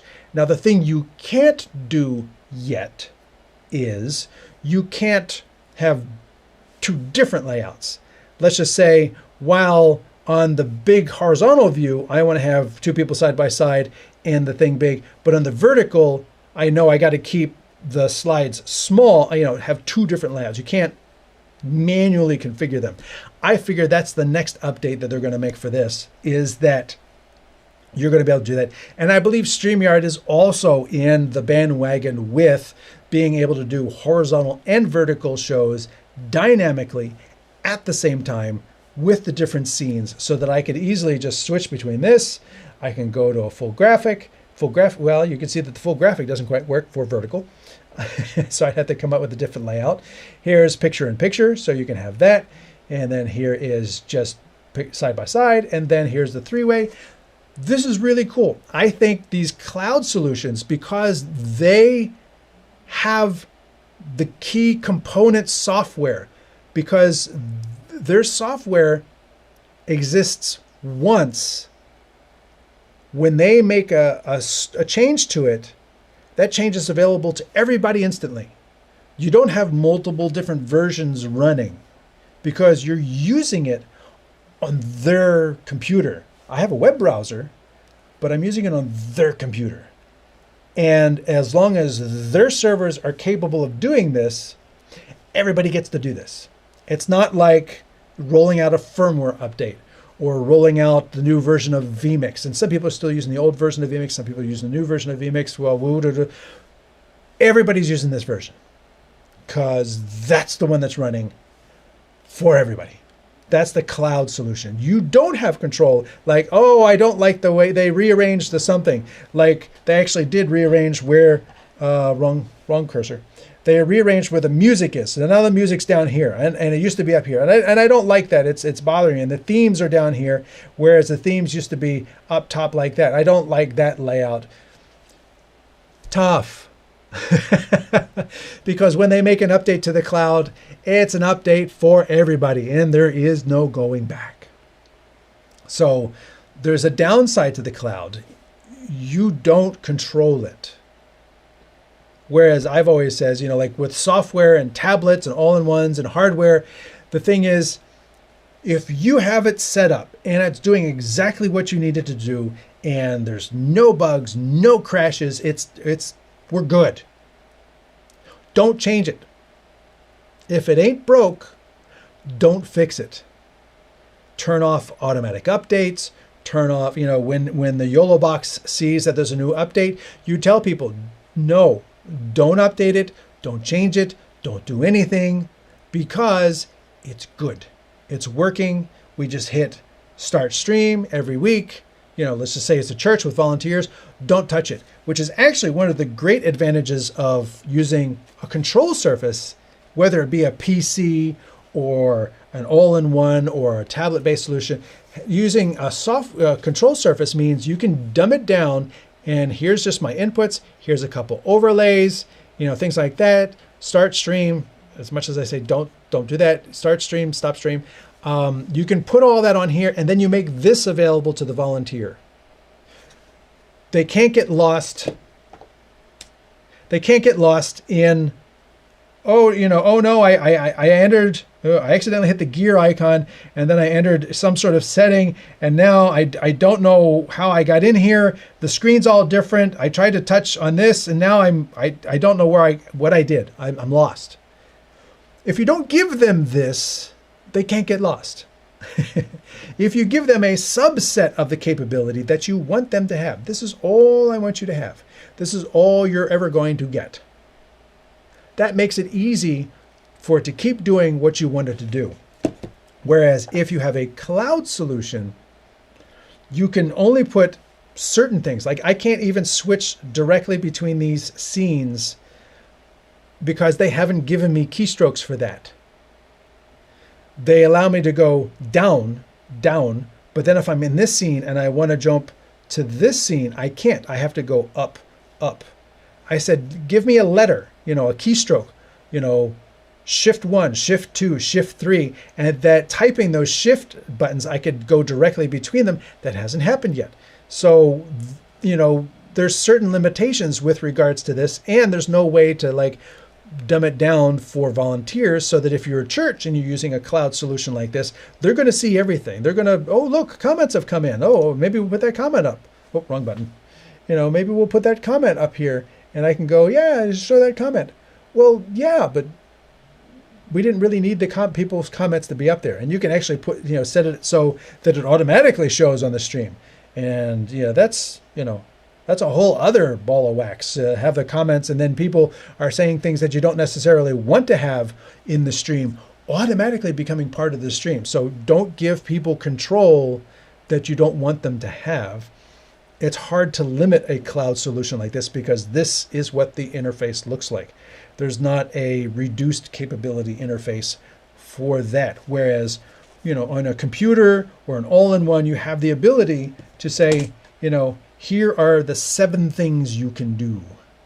And other than that, you can't do anything. Don't touch it.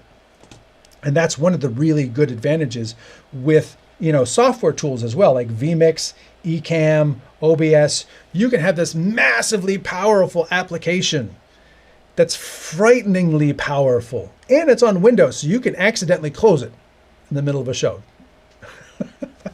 If you put all the capabilities that they're going to need on a control surface, and then you make that available on the table. Yeah, the PC's still over there. Just don't look at that. You know, you just focus on this. You punch your cameras, and there you go, and bring up an overlay and turn off the overlay. Yay. Well, that's fantastic. And that advantage to hardware and everything is one of the reasons why cloud may not be the best solution for certain people. But if you're like me, and I have a show that I produce on a fairly regular interval, but sometimes I'm in my home office, my home studio, sometimes I am not, putting the studio in a cloud means that I can always access the studio. I can always run the show from wherever I might be because it's magic. It's in the cloud. I can access the studio just by typing in a bunch of passwords and stuff. And then I'm in, and then all my resources are there. So you can see my graphics and everything, and my colored backgrounds, and my colored graphics, and my logos, and my destinations. It's all there. I didn't have to bring gear. Look, it's there. You have to bring a capable enough computer. But this is, you know, sort of magic in a certain extent.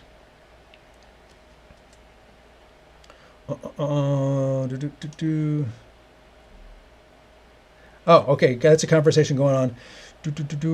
OBS is the only software switcher that everyone has used at one stage in his production work. I haven't. Actually, I tried to use it once. I found it frustrating just to get a single input on the screen, and I gave up. So I guess that also goes for Switcher Studio now that you can run it on an M-chip Mac. If you don't upgrade Switcher Studio can run on an M-chip Mac.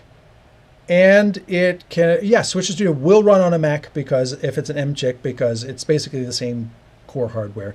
But you can also run Switcher Studio on older A-series iPads. So Switcher Studio is not limited to Mac only. A whole series of iPads can run it as well. The exception is Zoom Production Studio, which I use for streaming. It requires all panelists to be on Zoom. Yes, Zoom, but that also gives Zoom, you know, sort of like Switcher Studio having all the cameras being in Switcher Studio, AirMix having all of the cameras being in AirMix. It gives Zoom control from the camera to the studio. It gives them the ability so that if somebody's connection is degrading to be able to flex and bend and handle things. Whereas if you don't control the camera, you're sort of not able to have control over things, like I said, which is why the NDI feed died in my iPad Pro, not my iPad Pro, in my YOLO Box Pro, is because my network here in the studio is not very conducive. The base network, using an Eero Pro as my hub, is not very well suited to handling NDI within the studio. It can do one, maybe two, but after that it starts to really get wonky. So I'm able to do it in both the Restream and the vMix, but adding the Pro that I did after the fact, that was the third stream of NDI going through, and it was probably unstable. So have Zoom and making sure that everybody's in Zoom is sort of like Restream, making sure every remote guest signs in Restream, and StreamYard making sure every remote guest signs in StreamYard. That's fairly common. I used Ecamm for streaming in 2 formats with comments from some destinations like YouTube. In fact, when you stream to YouTube in 2 formats, you get 2 streams, one vertical and one horizontal, which is exactly what I experienced when I did my stream. Go back to my lives.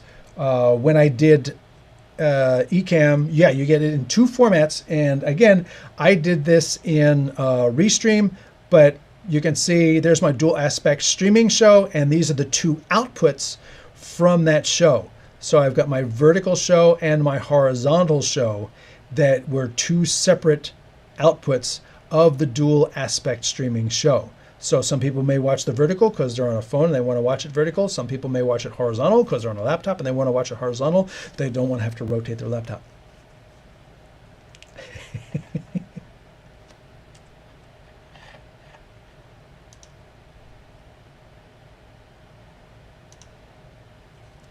In Ecamm, you can define different layouts for the 2 formats. See, yeah, there you go. So I think certain tools are a little further ahead than others. So defining with those layouts, like I could do this in vMix, and you could set up triggers so that when I type this button, it goes to this layout for vertical and that layout for horizontal. I've done sort of that in vMix as well, and this was 4 years ago, but I did it for both. For hybrid events where I'm switching what's happening in the room and what's happening for remote guests. Because for remote guests, you want to see the speaker and the slide. For the in-room, I'm switching what's on the iMag screen, and I just want to go to the full-size graphic. But I'm hitting one button, and I'm hitting cut, and I'm cutting on 2 different destinations the single layout, the single set of layouts. So I've done that. It's just a lot harder, because it's not designed for you to like group things, even on a TriCaster. You could do it on a TriCaster, but you'd have to be like switching on ME1 and ME2 at the same time and have a button call a certain layout in both ME1 and ME2 from a single button. And you can do that with central control, with companion, and with all these, the glue in between these tools. You can do that and it makes it easier, but that is one of the things I think is going to become more prevalent as we move forward, because there are definitely vertical streaming audiences and there are still horizontal streaming audiences, and people who will want to later watch the vertical version, and other people who will want to watch the horizontal version, or watch the horizontal version and rotate their phone. And having both available and producing for both is meeting the audience where they are. So I think that's where a lot of these tools are going to have to go. Right now, the YOLO Box, you can get the YOLO Box Pro, or you can get the InStream, which is just vertical streaming. And it actually works very differently because it uses vertical apps for TikTok and Instagram versus sending a stream and connecting to an API. Or you can get the Ultra for the YOLO Box, and the YOLO Box Ultra, you can choose between horizontal or vertical streaming. You can't do both. Definitely not simultaneously. So when I was simultaneously streaming this show to horizontal and vertical, I had the Restream handling the horizontal show, and then I had the same 2 outputs going over to an InStream, and the InStream was doing a vertical show to Instagram. But then Instagram cut off anybody without 1,000 followers, so they kicked me out. So I didn't need to worry about it anymore. Yay. Bulls Promo says, I assumed you did the Bird Dog stream using Connect. That's on the roadmap. We're looking to do that. You're definitely a step in the right direction, because Bird Dog has a cloud solution that could possibly be a great cloud production tool. It's not fully designed for like everything, you know, pre-show with the countdown and the music background to cut off and automatically switch to. That's more of a Restream thing. Connect is really designed to connect, not to produce. It's not called produce. It's not called studio. And there's reasons why Bird Dog did not call it producer or call it studio. And the reason they did call their iPad app Studio is because that's what it's designed to do, the studio stuff. Connect is designed primarily to connect, you know, and there are certain things you can do and build certain layouts and designs and stuff like that. But we haven't fully jumped into Bird Dog Connect to try and produce the Bird Dog live show in the cloud. Technically, that could be possible. What particular live show aspects are missing, we don't fully know until we take that jump. But yeah, you're very, very perceptive. And, you know, anybody with kids, you know, and Fancy Nancy, perceptive is a fancy word for noticing things. My son is a great Fancy Nancy fan. And we don't use it on Bird Dog Connect. We do it in Restream also.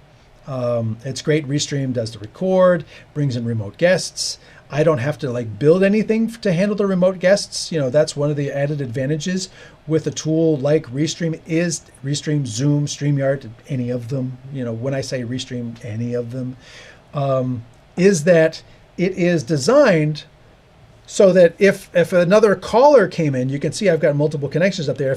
If another caller came into the show, I could be in this layout and then add them, and it would dynamically build.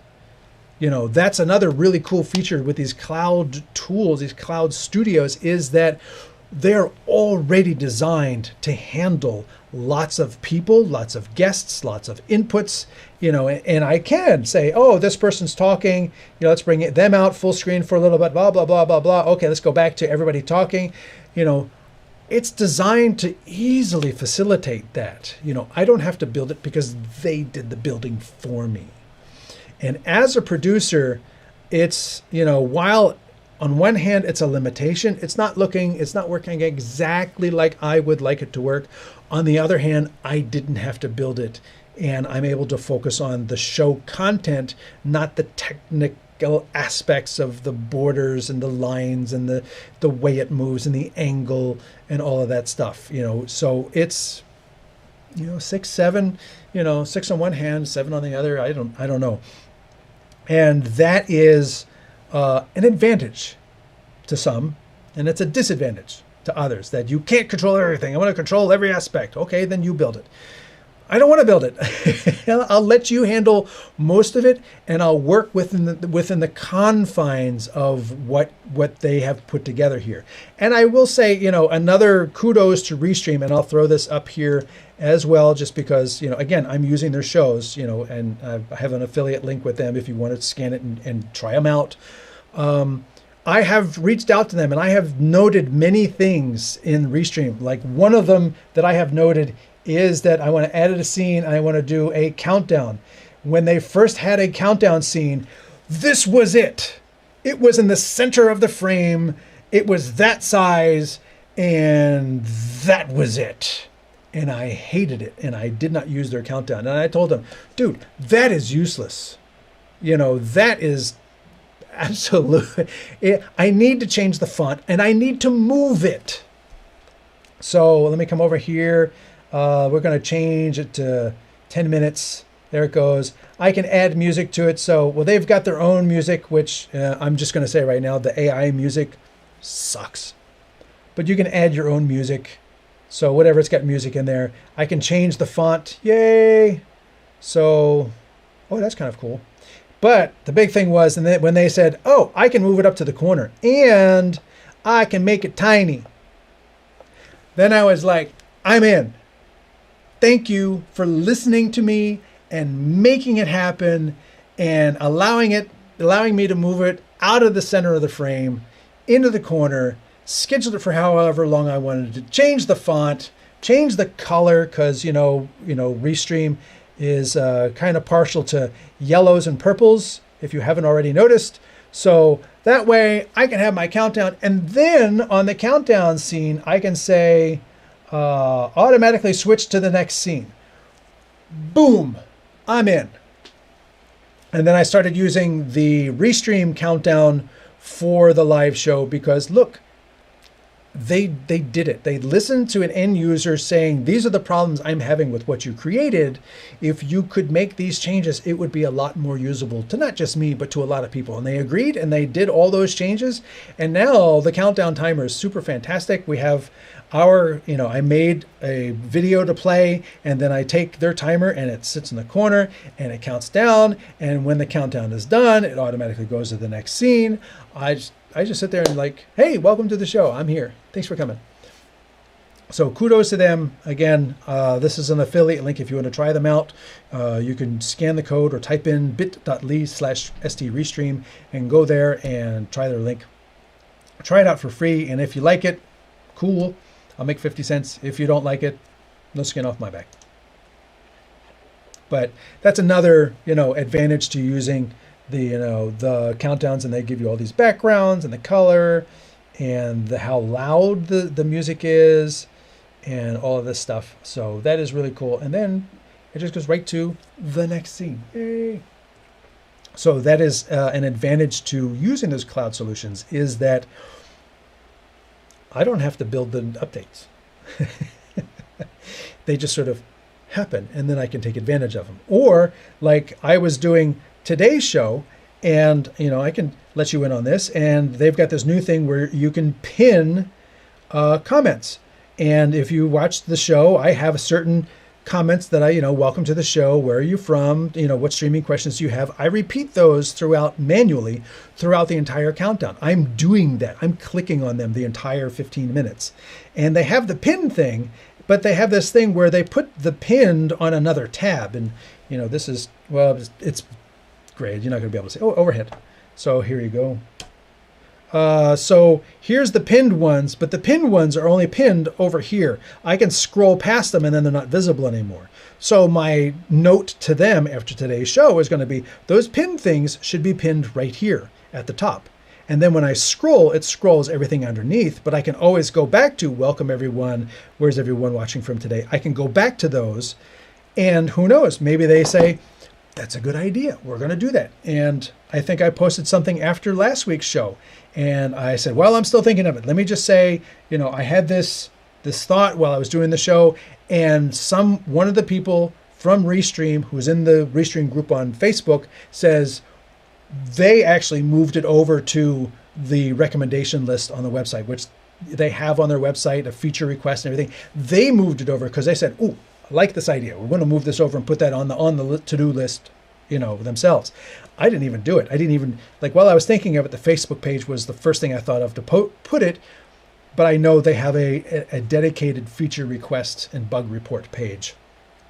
And they actually sent me a note, said, you commented on this thing. You should watch the next live show, because apparently something else I asked for is going to be talked about in today's live show, probably a new feature being rolled out. So that's a really nice thing, is that those features, I can say, hey, yeah, can you all work on this thing? Because it would work better if you did this. Thanks. Gotcha.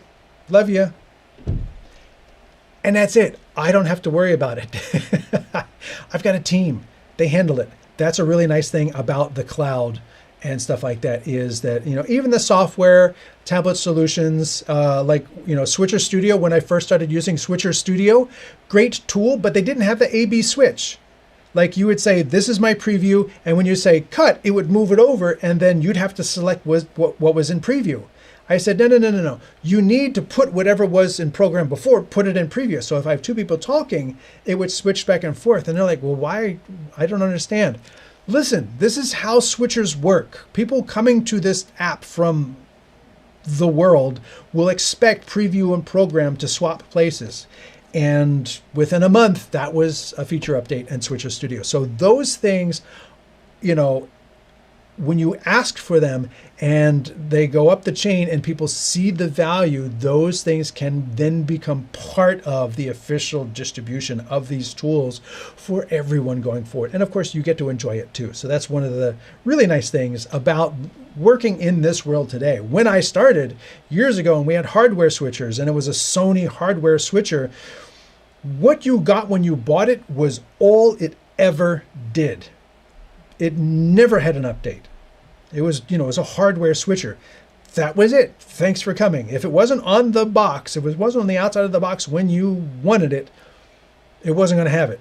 Oh, this old software, this old Sony switcher I got, or this, this Grass Valley. Can we do NDI? Can you make an NDI plug? No, no. It's never going to have that. Not going to happen. This Blackmagic A10 Mini. Can we do NDI? No. Not going to happen. Never. So it's really cool to live in a world today where we as end users can actually influence and affect what the tools that we use, what they can do, how they do it, the way they do it, and everything, that we can have input and affect it, and then have things that we ask for come back to us as new features. It's really a magical time that we're living in, whether it be hardware based, because the Osees, they get firmware updates. The all-in-ones, they definitely get firmware updates. The YOLO Box Pro from 7 years ago, it got an update this year. Tablet solutions, the Switcher Studio just got NDI. It just got Android phones this year, finally. Software switchers, vMix getting all types of integration with Zoom and OBS and things like that. These are fantastic advancements that make our producing lives better, make things for us easier, more fun.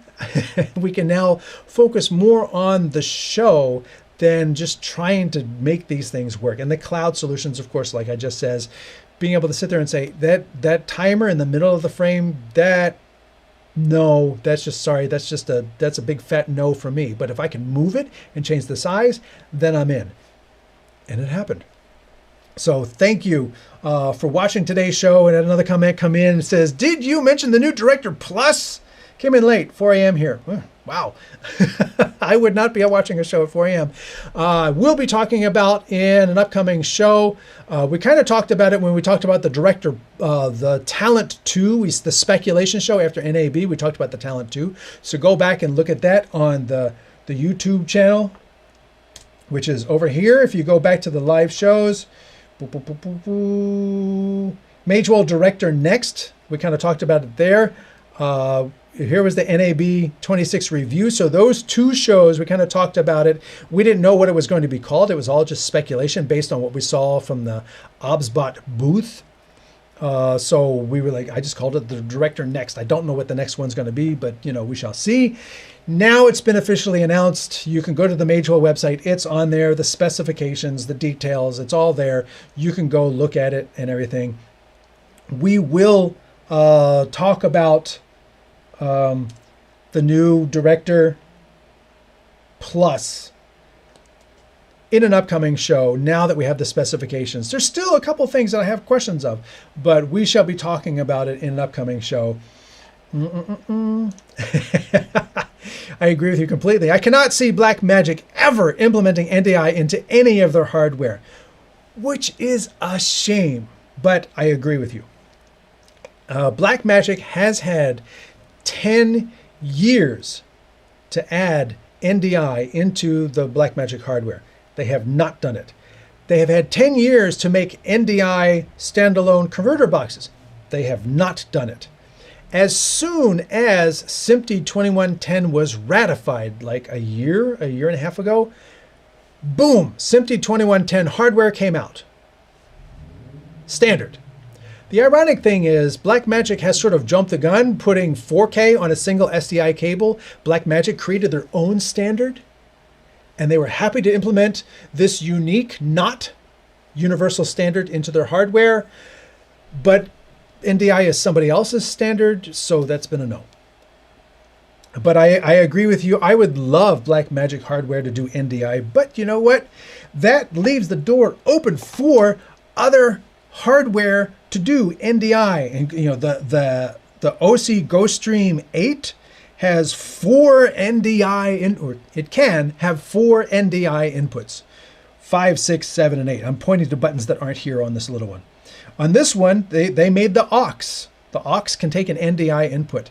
And if you needed one switcher, one hardware switcher that would take HDMI or SDI or NDI or UVC, this is it. This will do it. And again, you know, I'm belaboring the point. Rode, also very capable, doesn't have SDI inputs, but Rode also does NDI. I just have not ever been able to get my hands on a Rode device. So again, if anybody knows people at Rode, point them at my channel, tell them, hey, get this guy a Rodecaster video, because I would love to get my hands on that. I think it could be a really cool tool, because I like the way it works on scenes. Kids Production says, great info as usual. Yeah, it's been a 2-hour show. I didn't expect this to be 2 hours, but yes, 2-hour show. I will edit this down. Second that, great show. I watched that show, one of your best shows. Well, thank you. Thank you very much. How do I use NDI in Osee GoStream? I'm happy to answer that, because that's the part of being on this live show, is that we get to do things like that. How do I get the Osee? Depending upon which one you have, it's in the menu. It's in the menu. So right here on the aux input, if you were to look at the menu, see, I've got their output. Why don't I? Oh, because I unplugged it. Let's plug this back in. Is this it? Yes, it is. And then I actually set up menu. There it is. I actually set up a thing just for this. So I'm in my inputs here. So if I come down, scroll back up. Oh, that's the audio mixer. So let's come down to my settings.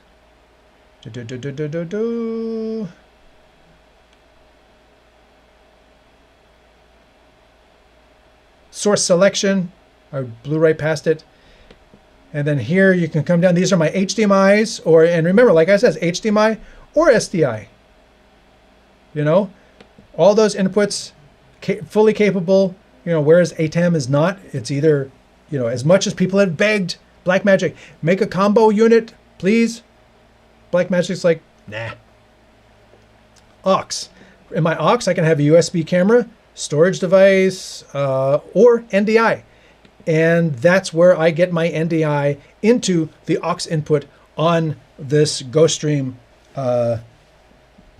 Duet. That's how easy it is. And then in a different area, you select what NDI input you want, and that's where it'll be. It'll be on. Can I bring it over? Nope. Let's just go to this one. It'll be on the aux button right there. So that aux button is like a flexible, whatever you want it to be,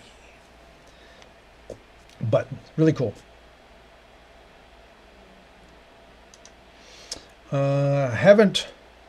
Haven't tried the video, but Rodecaster Duo is my go-to YOLO box for audio mixing. Yes, Rode makes great stuff.